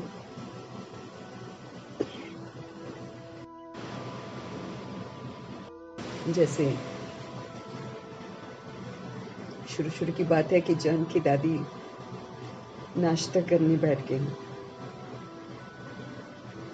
सभी बैठे हैं, लेकिन बाबा तो उनको देखेंगे ना जो सेवा, जो अष्ट रत्न बनने वाली सोल होगी। बाबा ने उनको फट से बोला, आपने सेवा की? दादी ने कहा नहीं की। फिर बाबा ने बोला, आप खाना खाने कैसे बैठ गए? उसके बाद दादी वहां से उठ गई। खाना नहीं खाने दिया बाबा ने। क्यों? परफेक्ट जो बनना था उस आत्मा ने, तो इसलिए बाकियों को नहीं बोला जो खाने बैठे। उसमें से जनक दादी को उठाया। तो जनक दादी ने फिर बोला, उसके बाद कभी भी ऐसा नहीं हुआ कि सेवा किए बिना मैंने खाना खाया, है ना। तो बाबा कहते हैं, आज स्पष्ट कर दे रहे बाबा, देखो कि कोई कोई को तो बड़ा दे अभिमान आ जाता है, आराम पसंद बन जाते हैं, नवाब बन जाते हैं। मीठे परमात्मा कह रहे हैं, कोई कोई को तो बड़ा दे अभिमान आ जाता है, आराम पसंद बन जाते हैं, नवाब बन जाते हैं। बाप को समझानी तो देनी पड़े ना, क्योंकि पाप बन जाएगा, है कि नहीं। नवाबगिरी करेंगे या आराम पसंद बन जाएंगे, घाटा हो रहा है। और बाबा को तो अपने बच्चों का बड़ा ख्याल है, इसलिए बाबा इशारा देते हैं, पर्टिकुलरली किसी को भी नहीं बोलते। जिसको समझना होएगा, जो आराम पसंद होएगा, जो नवाब बनता होएगा, उसको अपने आप समझ में आ जाएगा कि मैं क्या कर रहा हूँ, तो अपने आप को करेक्ट कर लेंगे। बाप को समझानी तो देनी पड़े ना कि ये नवाबी छोड़ो। फिर बाप साक्षात्कार भी कराएंगे, अपना मर्तबा फिर देखो, क्योंकि नवाबगिरी जो करते हैं वो फिर जाकर दास दासी बनते हैं। तो बाबा फिर साक्षात्कार भी कराते हैं मर्तबे का। दे अभिमान का कुल्हाड़ा आप पे ही अपने पांव पर लगाया है। उसको दिखाया जाता है कि देखो, तुम समर्पित भी हुए और फिर भी तुम्हारा मर्तबा देखो क्या है ना। और फिर बाबा बोलते हैं कि ये जो दे अभिमान का कुल्हाड़ा है, आप पे ही अपने पांव पर लगाया ना, अपने पैर पर अपनी कुल्हाड़ी मारना। ये होता है ना, एक कहावत है, प्रवर्ब है। तो बाबा कहते हैं ये जो देह का अभिमान है ना, ये कुल्हाड़ा आप पे ही अपने पांव पर लगाते हैं। तो देह अभिमान का कुल्हाड़ा आप पे ही अपने पांव पर लगाया है। बहुत बच्चे बाबा से भी रीस करते हैं, अरे ये तो शिव बाबा का रथ है। अब शुरू में ब्रह्मा जी ने सारा कार्य किया, फिर बाद में बच्चे करते हैं, क्योंकि फिर ये रथ बनते हैं। अब रथ बने हैं तो फिर कभी भी बाबा आते थे ना उन दिनों। तो एनी टाइम बाबा आते थे, लिखाते थे, एनी टाइम आकर पढ़ाकर चले जाते थे। तो फिर ब्रह्मा जी की रीस थोड़ी करनी है। वो तो अपने समय में बहुत जिज्ञासु, कोई भी खाली नहीं जाता था उनकी मौजूदगी में। तो लेकिन बाबा कहते कि सब लोग अपने आप को फिर वो हेड समझने शुरू कर देते हैं ना। तो बाबा कहते बहुत बच्चे बाबा से भी रीस करते हैं, अरे ये तो शिव बाबा का रथ है, इनकी तो संभाल करनी पड़ती है ना। तो फिर खुद भी बन जाते हैं कि लोग मेरी संभाल करें। वो नहीं करना है, बाबा की रीस थोड़ी करनी है। यहाँ तो ऐसे हैं जो ढेर दवाइयाँ लेते रहते हैं, डॉक्टरों की दवाई करते रहते हैं। यहाँ तो ऐसे हैं जो ढेर दवाइयाँ लेते रहते हैं, डॉक्टरों की दवाई करते रहते हैं। भले बाबा कहते हैं शरीर को तंदुरुस्त रखना है, परंतु अपनी अवस्था को भी तो देखना है ना। वी नीड टू अंडरस्टैंड कि हमको दवाइयों की ज़रूरत तब पड़ती है जब हम अपनी अवस्था का ख्याल नहीं रखते हैं। खाली डिपेंडेंट थोड़ी हो जाना है, क्योंकि दवाई तो आज की आप एक खाओ, आपको दूसरा रोग तो अंदर लगना ही लगना है। दवाइयाँ इफेक्टिव नहीं है, तो दवाइयों पर पूरा डिपेंडेंट थोड़ी। शुरू में जब यज्ञ शुरुआत हुई थी, बाबा दवाई किसी को भी नहीं देते थे और सबके कर्म भोग बाहर आ रहे थे। बहुत बहुत बीमार भी सोल्स रही हैं, जनक दादी भी बहुत बीमार रहे हैं, लेकिन योग बल के साथ सकाश देख हुए उनको ठीक किया गया। ये थोड़ी कि दवाइयाँ, क्या उन दिनों तो दवाइयाँ थी नहीं। अभी भी बाबा ने बोला है कि अंत में दवाइयाँ नहीं होगी, है ना। अंत में बाबा के बच्चे जो एक जगह इकट्ठे होंगे ना, दवाई नहीं मिलेगी वहां पर।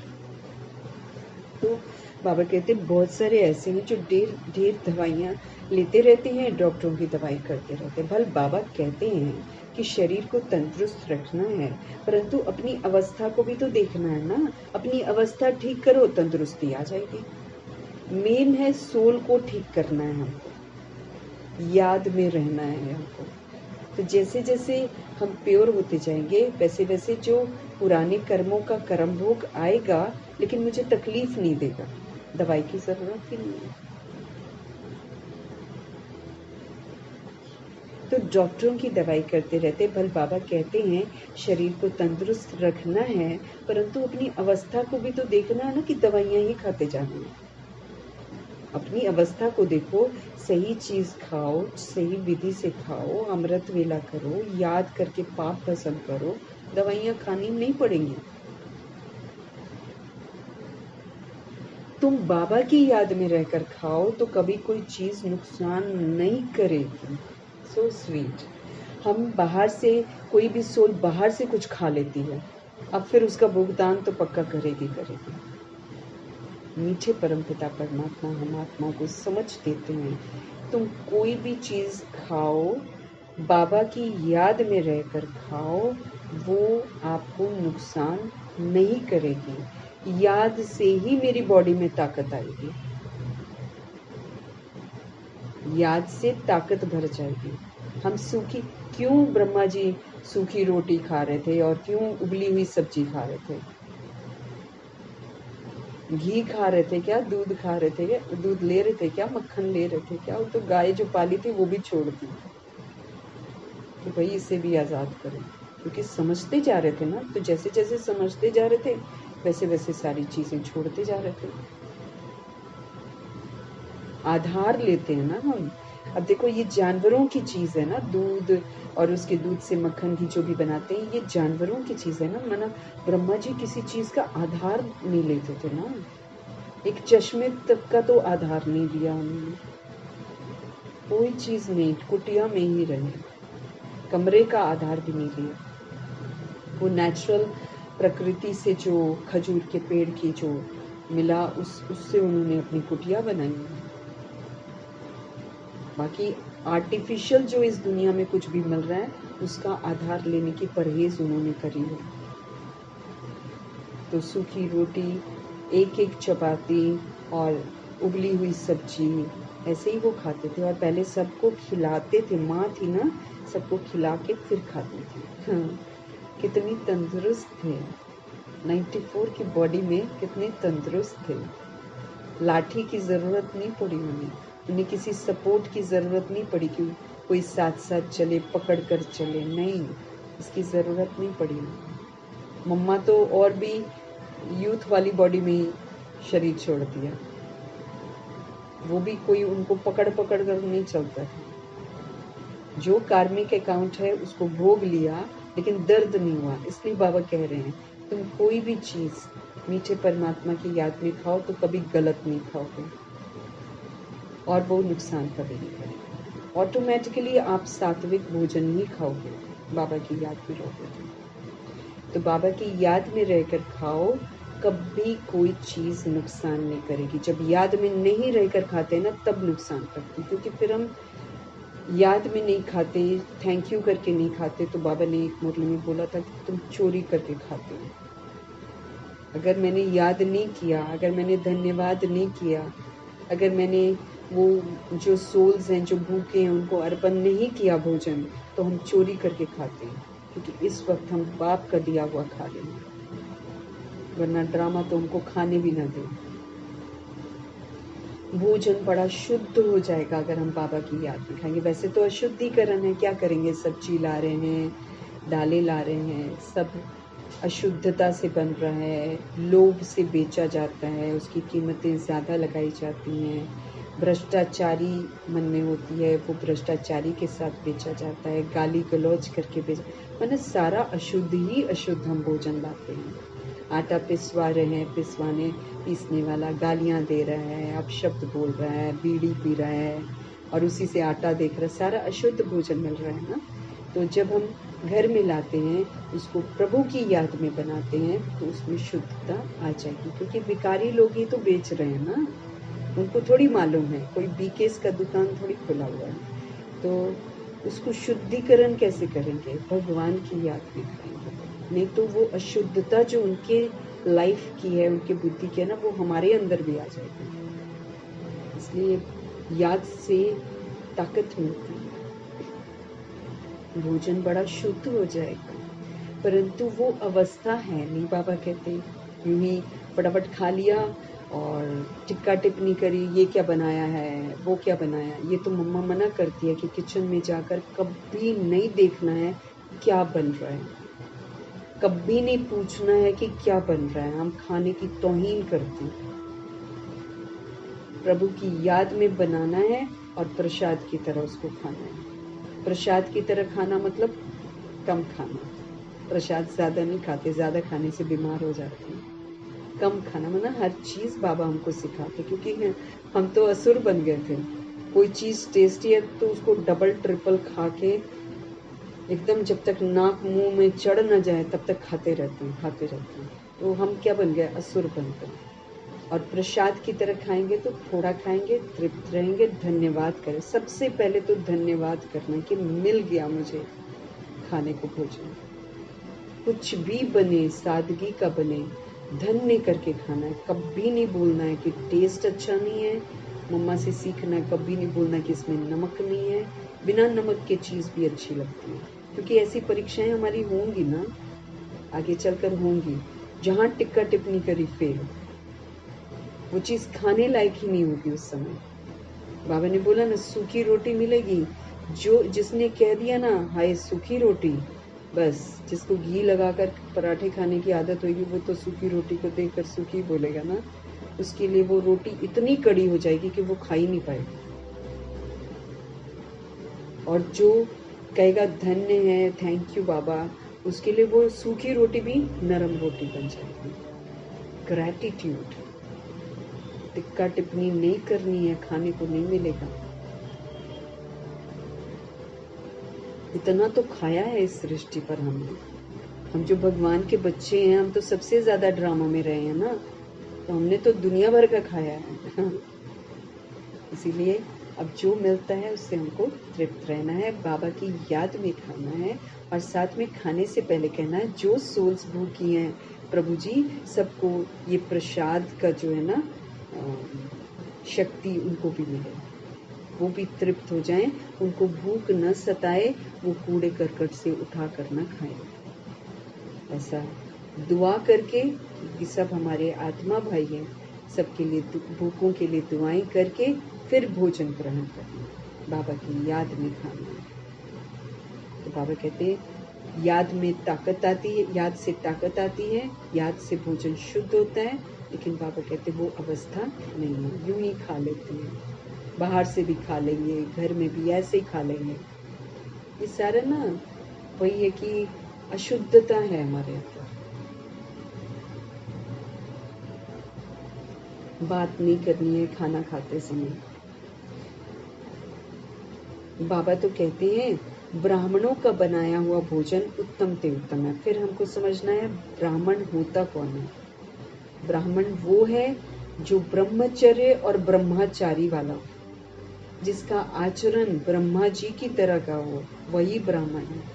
हर बात को हमको समझना है। ऐसे नहीं बीके बन गए तो हम ब्राह्मण बन गए। वो तो क्षत्रिय भी मौजूद हैं। तो क्षत्रिय क्या, उसमें दास दासी है, उसमें साहूकार है, उसमें प्रजा है, सब कुछ है। बीकेस बनकर सारे के सारे लोग हैं, सब ब्राह्मण नहीं हैं। ब्राह्मण वही हैं जिसमें जो ब्रह्मचर्य का पालन करते हैं, साथ में जिनके आचरण में ब्रह्मचारीपन हो, मतलब जैसे ब्रह्मा जी हैं वैसा आचरण हमारा है, तो हम ब्राह्मण हैं। नहीं तो हम ब्राह्मण भी नहीं हैं। तो बाबा बोल रहे हैं ब्राह्मणों का बनाया हुआ भोजन। लेकिन सोल्स आज इतराती हैं कि जो बीके हैं ना, बातें कर रहे हैं, इधर उधर थकावट की बातें कर रहे हैं, घर गृहस्थ की बातें कर रहे हैं और साथ में बनाए जा रहे हैं, वो ब्राह्मण थोड़ी है। ब्राह्मण आत्मा तो प्रभु जी की याद में बनाए। जैसे ब्रह्मा जी थे ना, वैसे ही उसको बोलते ब्राह्मण। तो ब्राह्मणों का बनाया हुआ भोजन। अब दादियाँ भोजन बना दें तब तो कहेंगे कि ब्राह्मणों का बनाया हुआ भोजन उत्तम से उत्तम, परंतु वो तब जबकि याद में रहकर बनाए। याद में रहकर बनाने से उनको भी फायदा, खाने वाले को भी फायदा होगा।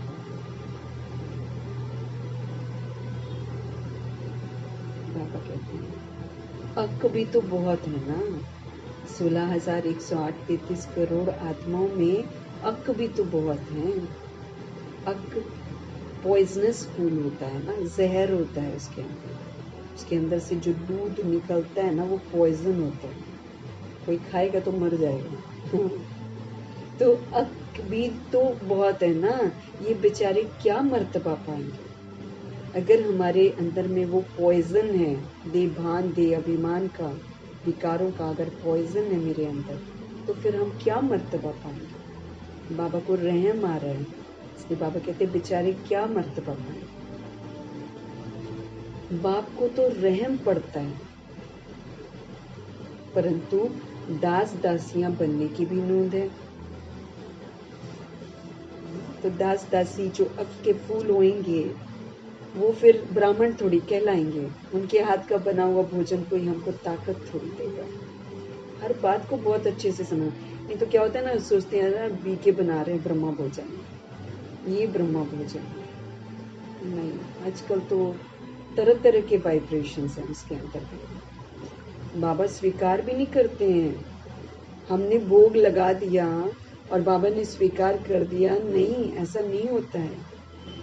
प्रकाशमणि दादी या जब भी वो दादियाँ थे, तब भी अगर भोजन में कोई त्रुटि, भोग में कोई त्रुटि होती थी तो बाबा अस्वीकार कर देते थे, नहीं लेते थे वो। तो अब हम अगर याद में नहीं बना रहे हैं, थकावट के साथ बना रहे हैं या तरह तरह के चिंतन के साथ बना रहे हैं, तो वो बाबा स्वीकार करेगा। और बाबा स्वीकार नहीं करेगा तो क्या वो ब्रह्मा भोजन होगा? नहीं होगा ना। तो हर बात को समझना है, परंतु बाप को तो रहम पड़ता है, परंतु दास दासियां बनने की भी नौबत है। विश्व किशोर भाई किसी का भी नहीं, किसी के हाथ का नहीं खाते थे। हालांकि उस समय लेकिन सब पुरुषार्थी थे ना, दादियां भी पुरुषार्थी थी, सब पुरुषार्थी थे, तो वो किसी के हाथ का नहीं खाते थे। वो बहुत ऑनेस्ट थे, बाबा के साथ बहुत वफादार थे। तो वो अपनी अवस्था के अनुसार फिर अपने हाथ से ही बनाकर खाते थे, चाहे उनको कहीं भी सेवा पर जाना पड़े, रास्ते पर कहीं ठहरना पड़े, उसका भी सामान अपने साथ लेकर जाते थे, खुद बनाते, ताज़ा बनाते। क्योंकि बाबा ने ये भी स्पेसिफाई किया है, बनाकर, जो वैसे भी कहते हैं ना 30 मिनट के अंदर अंदर खाना जो बनता है ना, 30 मिनट्स के अंदर अंदर उसको खाना चाहिए, ऐसा बोलते हैं। ताज़ा, बाबा ताज़ा बोलते हैं, क्योंकि उसमें कितने सारे लोग आ रहे हैं, जा रहे हैं, किसकी सोच क्या चल रही है, पानी और खाना उसको कैच कर लेता है। बासी भोजन तो बाबा मना करते हैं ना, तो वो बासी नहीं खाते थे विश्व किशोर भाई, अपना सारा सामान साथ में लेकर जाते थे। कहीं रास्ते में भी बनाना पड़े ना, खुद बनाते थे, खुद खाते थे। अब वो बनते हैं लक्ष्मी नारायण जी के, वो बच्चा बनते हैं 111 में।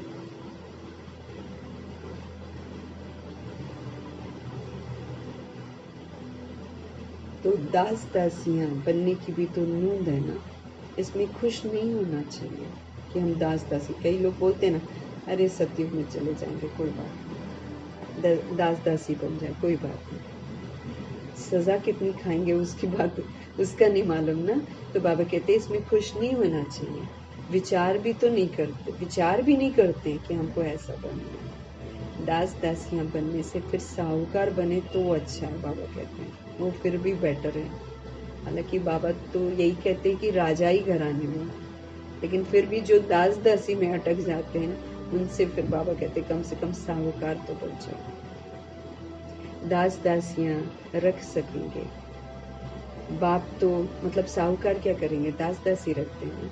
अब दास दासी तो किसी के अधीन होकर ही तो काम करेगी।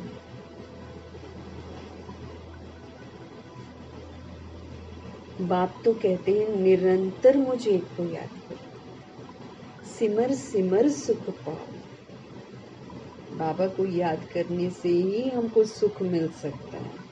बाबा को याद करने से ही हम खुश रह सकते हैं, संतुष्ट रह सकते हैं, भरपूर हो सकते हैं। तो निरंतर मुझ एक को याद करो, सिमर सिमर सुख पाओ। भक्तों ने फिर सिमरनी माला बैठकर बना दी। वो भक्तों का काम है ना। बाप तो सिर्फ कहते हैं आप अपने को आत्मा समझो और बाप को याद करो, बाकी कोई जाप न करो। क्योंकि माया की दुनिया में अभी माया जो है ना, देवी देवताओं का रूप धारण करेगी, क्योंकि दुख बढ़ जाएगा बहुत ज़्यादा, और जब दुख बढ़ेगा तो आत्माएं बेचैन हो जाएंगी। अब बीकेस भी जो बने हैं सबके हिसाब किताब तो बाहर आएंगे, तो बहुत सारे खेल होंगे, आत्मा संशय में आ जाएगी, फिर वो जाप वाप करना भक्ति वाला भी शुरू कर देगी। होगा कुछ नहीं, मिलेगा कुछ भी नहीं, लेकिन शुरू कर देगी वो जाप वाप भी। इसलिए बाबा सावधान कर रहे हैं कि भाई तुम अपने को आत्मा समझो और बाप को याद करो, बाकी कोई जाप ना करो, न माला फेरो, माला के मणके बनो। माला फेरने वाले मणके थोड़ी बनेंगे, वो तो भगत आत्मा होगा। तो कोई जाप न करो, न माला फेरो, बाप को जानना है, उनको याद करना है। मुख से बाबा बाबा भी कहना थोड़ी है, वो मन ही प्रभु में लग जाए। तुम जानते हो वो हम आत्माओं का बेहद का बाप है, सभी आत्माओं का वो बाप है। उनको याद करने से हम सभी सोल्स क्या बन जाएंगे, सतो प्रधान बन जाएंगे। उन्हीं की याद से ही बनेंगे, और कोई रास्ता नहीं है सतो प्रधान बनने का। अर्थात आत्मा जो है वो कंचन बन जाएगी। कितना सहज है सब कुछ, परंतु ये युद्ध का मैदान है। हमारा युद्ध अपने आप से है। हमारे अंदर जो तमो प्रधानता और मैल आ गई है, कमी कमजोरियां जो आ गई हैं, हमारा युद्ध उसी के साथ है। हम बनते हैं अच्छे, और जो आधा कल बुराई करी है वो बुराई कहती है मुझे यूज कर। तो युद्ध का मैदान है। तुम्हारी है ही माया से लड़ाई, वो घड़ी घड़ी तुम्हारा बुद्धि का योग तोड़ देती है। जितने जितने विनाश काले प्रीत बुद्धि हैं, उतना मर्तबा होता है। बस ये विनाश काल चल रहा है, विनाश होने वाला है ना, ये विनाश काल है। इसमें जो प्रभु से प्रीत रखते हैं उतने ही मर्तबे होते हैं। सिवाय एक के और कोई भी हमको याद न पड़े। कल पहले भी ऐसे निकले हैं जो विजय माला के दाने बने, कल पहले भी निकले। तुम जो ब्राह्मण कुल के हो, ब्राह्मणों की रुंड माला बनती है, 108 रुंड माला बनती है। विष्णु की माला को रुंड माला कहते हैं, उसमें फेस दिखाते हैं ना। अब बाबा की जो माला बनती है वो उसमें तो आत्मा है, लेकिन रुंड माला में आप देखेंगे फेस बनाया होता है, तो वो ब्राह्मणों की रुंड माला बनती है। 108 आत्माएं विष्णुपुरी में जाती हैं, नारायण जी के घराने में जाती हैं। ज्ञान भी गुप्त है, बाप तो हर एक को अच्छी रीति जानते हैं। अच्छे अच्छे नंबर 1 जिनको महारथी समझते थे, वो आज ज्ञान मार्ग में नहीं है, निकल गए, छोड़ गए।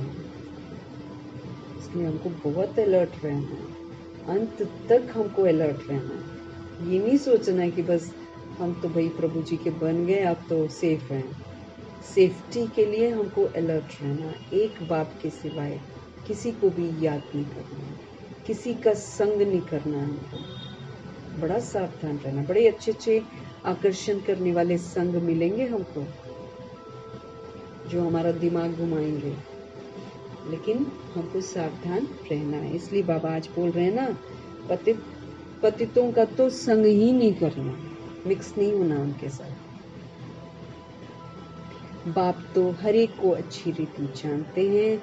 अच्छे नंबर 1 जिनको महारथी बाबा समझते थे वो आज नहीं है। देह का अभिमान बहुत आ जाता है, बाप की याद रह नहीं सकती। अगर देह का घमंड है तो भगवान को हम याद नहीं कर सकते हैं। माया बड़ा जोर से थप्पड़ मारती है, हमको प्रभु से विस्मृत करती है तो क्या करती है, थप्पड़ मारती है। हम थप्पड़ खा रहे होते हैं जब हम गुस्सा करते हैं या आवेश में आ जाते हैं या ईर्ष्या आ जाती है या मोह आता है या फिर भगवान याद नहीं आकर देधारी याद आते हैं, दुख देने वाले याद आते हैं, तो हम माया से थप्पड़ खा रहे होते हैं।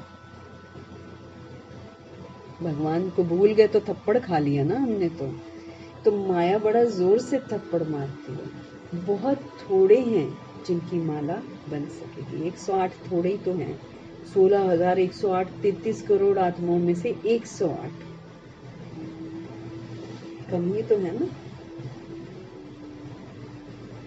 तो बाप फिर भी बच्चों को समझाते हैं, अपने को देखते रहो, हम कितने पवित्र देवता थे, फिर हम क्या से क्या किचड़ा बन गए हैं। अब शिव बाबा हमको मिला है तो उनकी मत पर चलना चाहिए ना। यूं तो हम धोखा खाते रहे और धक्के खाते रहे। अब धोखे और धक्के से बचाने वाला शिव बाबा मिला है तो अब हमको उनकी श्रीमत पर चलना चाहिए ना। कोई भी देहधारी को हमको याद नहीं करना, कोई बॉडीली बीइंग को याद नहीं करना, कोई की भी याद न आए। चित्र भी कोई का नहीं रखना है। भाई देख लो, जिसने चित्र रखे हुए हैं वो अपना अपना देख लो भाई, किसी का चित्र नहीं रखना। अल्टीमेटली हमको शिव बाबा का ही एक लाइट का वो रखते हैं, है ना। लेकिन वो भी हम इस कदर अनुभूति में आ जाएं कि बिंदु के साथ लगन लग जाए, फिर हमको चित्र की भी जरूरत न पड़े। ये तो कोर्स कराना होता है ना, इसलिए बाबा कहते हैं इसका चित्र रखो। बाकी ये नहीं कि ब्रह्मा के चित्र को हम लाइक करना शुरू कर देंगे या याद करना शुरू कर देंगे या मम्मा को याद करना शुरू कर देंगे। बॉडी नहीं, सोल्स बहुत स्वीट हैं। वो सोल्स कैसे सतो प्रधान बनी है उस पर महिमा कर सकते हैं और उसकी विशेषताओं को सामने रख कर हम फॉलो कर सकते हैं। बाकी बॉडी को हमको याद नहीं करना और किसी का चित्र नहीं रखना है। चित्र भी कोई का नहीं रखना है। एक शिव बाबा की मुझे याद रहे, कोई देहधारी का चित्र नहीं रखना है। लौकिक का भी नहीं रखना है, अलौकिक का भी नहीं रखना। शिव बाबा को तो शरीर है ही नहीं। ये भी टेम्पररी लोन लेता हूँ, बाबा कहते हैं ब्रह्मा जी का शरीर भी टेम्पररी लोन लेता हूँ। तुमको ऐसा देवी देवता लक्ष्मी नारायण बनाने के लिए कितनी मेहनत करते हैं। सच में बाबा हम पर बहुत मेहनत करते हैं। इधर से समझा, उधर से समझा, ऐसे समझा, वैसे समझा कि किसी तरह तो हम समझ जाएं। बाप कहते हैं तुम हमको पतित दुनिया में बुलाते हो, एकदम गंदी छीछी दुनिया में पतित बनकर हम प्रभु जी को बुलाते हैं। तुमको पावन बनाता हूँ, फिर तुम पावन दुनिया में मुझे बुलाते ही नहीं हो। तुमको मैं पावन बनाता हूँ और फिर पावन दुनिया में जब तुम जाते हो तुम 2500 ईयर्स मुझे बुलाते ही नहीं हो, याद भी नहीं करते। वहां आकर क्या करेंगे? उनकी सर्विस ही है पावन बनाने की। सतयुग में बाबा जाकर करेंगे भी क्या? क्योंकि बाबा की तो सेवा है पतित पावन, वो पतितों को पावन बनाते हैं, इसलिए वहां जाकर क्या करेंगे? वहां तो सारे प्योर हैं। उनकी सर्विस ही है पावन बनाने की, तो वहीं आएंगे ना जहां पावन बनाने की जरूरत है।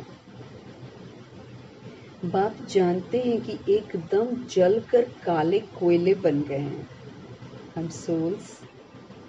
देभान, दे अभिमान और दे अभिमान की कमी कमजोरियों में जलकर काले कोयले बन गए हैं।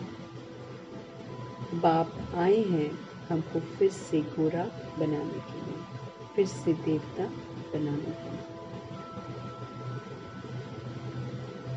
अच्छा, मीठे मीठे सिकिलदे बच्चों प्रति माता पिता बाप दादा का याद प्यार और गुड मॉर्निंग। रूहानी बाप की रूहानी बच्चों को नमस्ते। हम रूहानी बच्चों की भी रूहानी बाप को दिल से, जान से, सिख से, प्रेम से, मोहब्बत से, रिस्पेक्ट से, पूरे रिगार्ड से, प्यार भरी स्नेह भरी नमस्ते और तहे दिल से धन्यवाद। धारणा के लिए मुख्य सार। सेवा में हमको बहुत एक्यूरेट रहना है। कभी भी कोई सोल आए, हाजिर रहना है। दिन रात सेवा की उछल रहे कि कैसे सबको प्रभु का परिचय दें। सर्विस को छोड़कर कभी भी आराम नहीं करना है।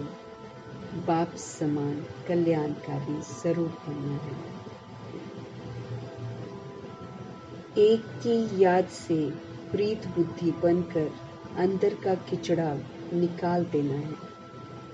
खुशबूदार फूल बनना है। इस किचड़े की दुनिया से दिल नहीं लगाना। एक की याद से, एक के साथ प्रीत बुद्धि बनकर अपने अंदर का सारा किचड़ा निकाल देना है। हमको खुशबूदार फूल बनना है।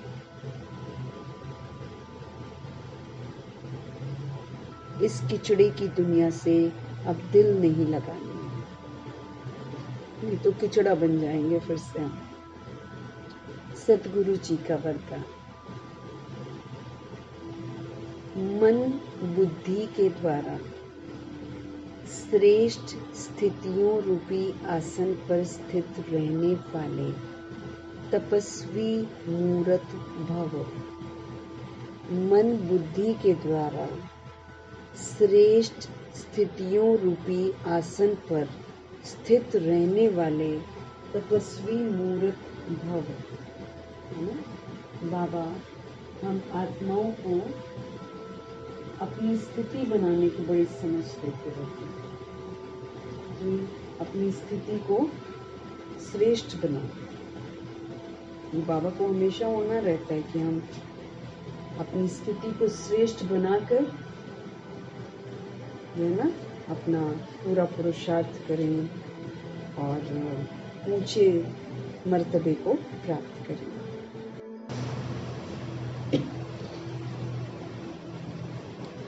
मुरलियों में बाबा जिक्र करते रहते हैं स्थितियों का ना। निस्वार्थ निर्विकल्प स्थिति, साक्षी स्थिति, विश्व कल्याणकारी स्थिति, विघ्न विनाशक स्थिति, बेहद के वैराग की स्थिति, रहमदिल स्थिति, दानी महादानी वरदानी स्थिति, नम्रचित स्थिति, निर्वाण स्थिति, निर्माण स्थिति, फिर निर्माण कंस्ट्रक्टिव स्थिति, शुभचिंतक स्थिति, खुशनुमा स्थिति, अव्यक्त स्थिति, फरिश्ता स्थिति, बेहद की स्थिति, बीज रूप स्थिति, कर्मातीत स्थिति। इन स्थितियों का जिक्र किया हुआ है शिव बाबा ने मुरलियों में। तो बाबा हमको बोलते हैं कि ये जो मन है ना उड़न खटोला, इस मन और बुद्धि को इन श्रेष्ठ स्थितियों में, ये आसन है हमारे, तो श्रेष्ठ स्थितियों रूपी आसन पर स्थित करो अपने मन और बुद्धि को, और फिर करो तपस्या। तपस्या क्या है? श्रीमत पर चलना, प्रभु की याद में रहना, दृढ़ता से दैवी गुण धारण करना, ये है तप। दुनिया कुछ भी करे, सतोगुणी सतयुगी पाठ बजाना, ये है तप। तो हमको तपस्वी मूर्त बनना है। कैसे बनेंगे? मन बुद्धि को श्रेष्ठ स्थिति रूपी आसन पर स्थित कर देंगे, तब कर सकते हैं हम तप। ये सारी स्थितियां हैं, जिक्र करेंगे, इसका रिवीजन करेंगे हम। तपस्वी सदा कोई न कोई आसन पर बैठकर तपस्या करता है। अगर दुनिया में कोई तपस्वी देखेंगे ना, तो कोई न कोई आसन पर बैठते हैं वो, फिर तप करते हैं। ऐसे इधर उधर तप नहीं होता, वो तो फिर वो हिला देगा, वो हिला देगा, वो हिला देगा। लेकिन स्थितियां वो होती हैं जिसमें हम हिलते नहीं है, चाहे जितने भी तूफान आए। तो वो जो आसन में ऋषि मुनि करा करते थे, तो कई कई दिन, कई महीने एक जगह बैठ जाते थे वो।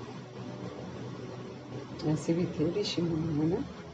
जैसे वाल्मीकि जी को ही देख लो, थे तो डाकू, लेकिन जब वो तप करने बैठे तो कितने दिन बैठ गए। और कहते हैं कि अब पता नहीं कहाँ तक सत्य है, लेकिन ये था कि पूरा राख वाख जो है ना, जैसे मिट्टी जो है ना, वो पूरी मिट्टी की परत पहाड़ी जैसी बन गई थी, ऐसा दिखाते हैं। वो होता नहीं होगा, लेकिन वो अवस्था वो होती होगी कि वो एक जगह पर टिक कर राम राम राम राम, मरा मरा बोलते हैं ना, क्योंकि राम भी नहीं बोला जाता था।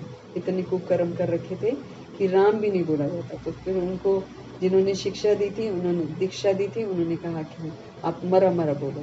मरा मरा मरा मरा बोलते बोलते बोलते राम राम राम राम हो गया था। तो तप में लग गए थे ना वो। तभी तो वाल्मीकि का गायन आजकल होता है, उनको भगवान भी कहते हैं लोग। तो स्थिति पर रहना हमारा बहुत जरूरी है। तो बाबा क्या बोलते हैं? तपस्वी जो होता है, जो तप करता है, वो कोई ना कोई आसन पर बैठकर ही तपस्या करता है।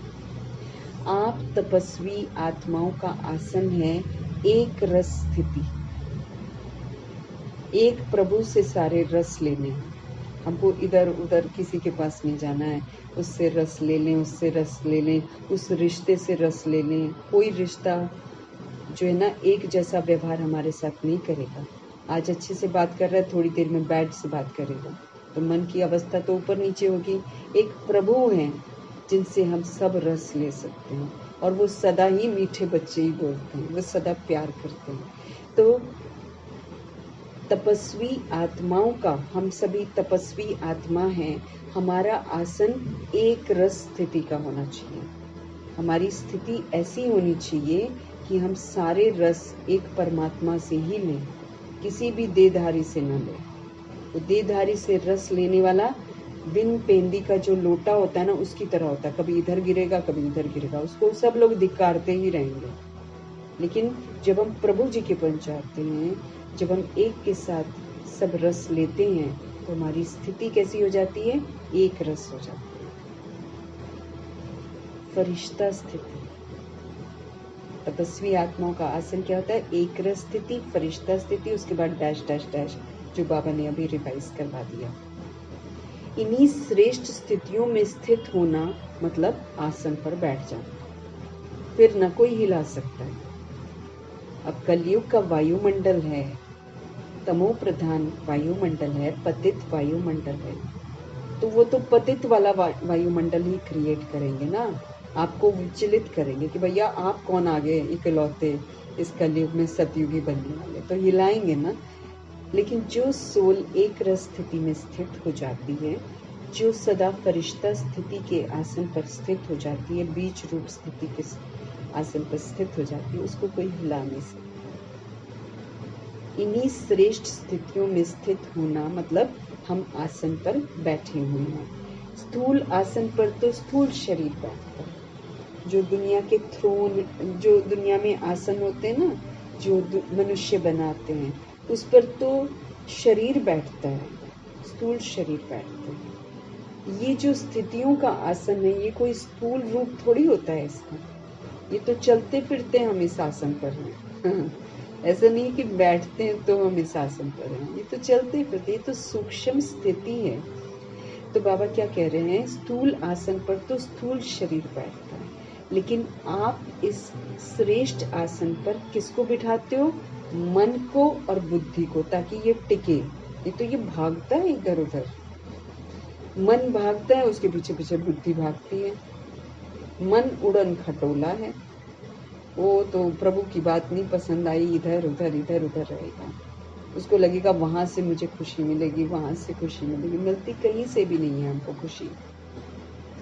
तो ये जो श्रेष्ठ आसन है, जो बाबा जिसका जिक्र कर रहे हैं, स्थितियों का आसन, ये तो सूक्ष्म है। तो इसमें सूक्ष्म मन और सूक्ष्म बुद्धि को बिठाते हैं। तो आप इस श्रेष्ठ आसन पर किसको बिठाते हो, मन और बुद्धि को बिठाते हो। वे तपस्वी जो दुनिया वाले हैं, वो तो एक टांग पर खड़े हो जाते हैं, और आप एक रस स्थिति में एकाग्र हो जाते हो। एक प्रभु जी से सारे रस लेने हैं, वही मदर फादर ब्रदर सिस्टर साजन सजनी बच्चा बच्ची पोता पोती, वो सब कुछ है, एक रस स्थिति, वही है मेरा सब कुछ। और सच भी वही है कि मैं एक आत्मा हूँ, आत्मा का परमात्मा ही है।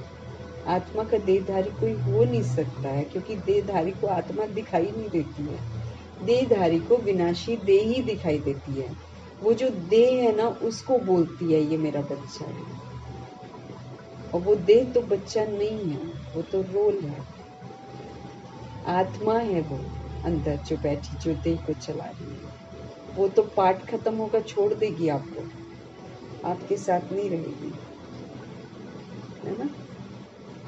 तो हकीकत बाबा समझा रहे हैं। तो वो तपस्वी जो दुनिया वाले हैं, वो तो एक टांग पर खड़े हो जाते हैं, आप एक रस स्थिति में एकाग्र हो जाते हो। उन्हों का है हठ योग, आपका है सहज योग। चलते फिरते उठते बैठते एक प्रभु की याद में रहना और अपनी शक्तिशाली स्थिति में विराजमान रहना, सहज योग। अगर हम स्थिति में स्थित हैं ना, तो प्रभु के साथ योग लगा हुआ है।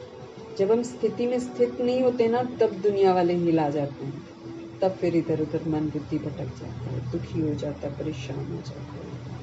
लेकिन जो एक रस स्थिति में मन बुद्धि एकाग्र हो जाता है, उसको कहीं और का रस चाहिए ही नहीं। चाहे बुरा हो चाहे अच्छा, कोई भी रस देते रहो, कोई फर्क नहीं पड़ेगा। तपस्वी मूरत आत्मा, ब्रह्मा जी सबसे बड़े तपस्वी मूरत हैं। हमको क्या करना है, बाप समान करना।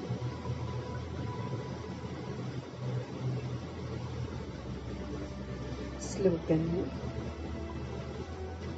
प्यार के सागर बाप के बच्चे, प्रेम की भरपूर गंगा बनकर बहो। याद दिला रहे हैं भगवान कि हम सब कौन हैं, हम सब प्यार के सागर परमपिता परमात्मा के बच्चे हैं। अब जब हम बच्चे भगवान जी के हैं, तो भगवान जी जैसी विशेषताएं हमारे अंदर आनी चाहिए, है ना। पहले तो हम देहधारी के बच्चे होते हैं, तो फिर देहधारी के बच्चे होते हैं तो पिछला संस्कार, अभी का संस्कार, शरीर के माता पिता भी डिफरेंट सोच वाले होते हैं, उनका संस्कार, इनका संस्कार, अड़ोसी पड़ोसी का संस्कार, ढेर सारी चीज़ों का प्रभाव हम पर पड़ जाता है। तो दुनिया में क्या है, नफरत है, दुख है, अशांति है, वो हमारे पास आ जाता है। अब हमको क्या करना है, अब तो हमको पता चला कि हम आत्मा हैं, अब हमको पता चला हम परम धाम के रहने वाले हैं, अब हमको पता चला कि हम परमात्मा के बच्चे हैं, अब हमको पता चला कि हम अविनाशी हैं, अब हमको पता चला कि हम प्यार के सागर के बच्चे हैं। तो जब हम प्यार के सागर के बच्चे हैं, तो उनका संग करना है, फिर उनसे मिल रहा प्यार जो है उससे भरपूर होना है।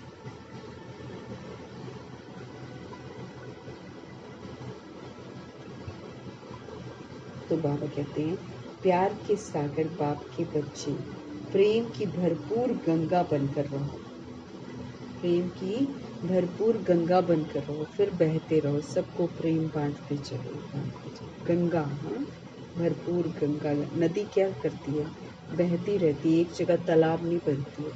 तो बाबा कहते तुम भी प्यार के सागर बाप के बच्चे हो ना, सारा प्रेम प्रभु जी से लेकर भरपूर गंगा बनकर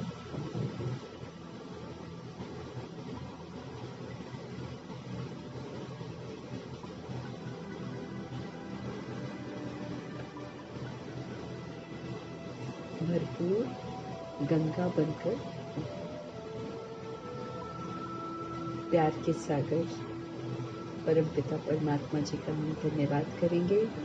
ब्रह्मा माँ का धन्यवाद, जगदम्बा माँ का धन्यवाद, अष्ट रत्नों का धन्यवाद, नव ग्रहों का धन्यवाद, एडवांस पार्टी की सोल्स का धन्यवाद, बची हुई 16,108 करोड़ आत्माओं में से जितनी भी सोल्स बच गई हैं सबका धन्यवाद।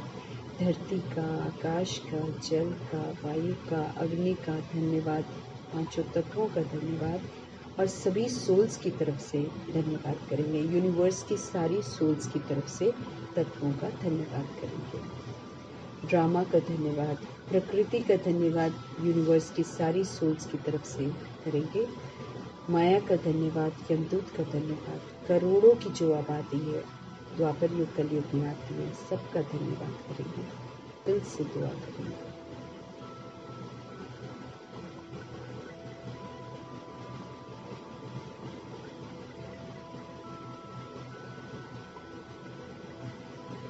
साधनों का धन्यवाद, साधन बनाने वालों का धन्यवाद, साथ में रहने वाली सोल्स का धन्यवाद, सहयोगी आत्माओं का धन्यवाद, अविनाशी खजानों का धन्यवाद, अनमोल संगम युग के समय का धन्यवाद,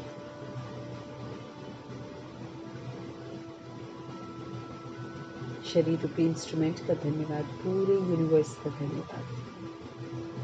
फिर से सभी वर्ल्ड की सोल्स, यूनिवर्स की सोल्स की तरफ से पूरे यूनिवर्स का धन्यवाद करेंगे।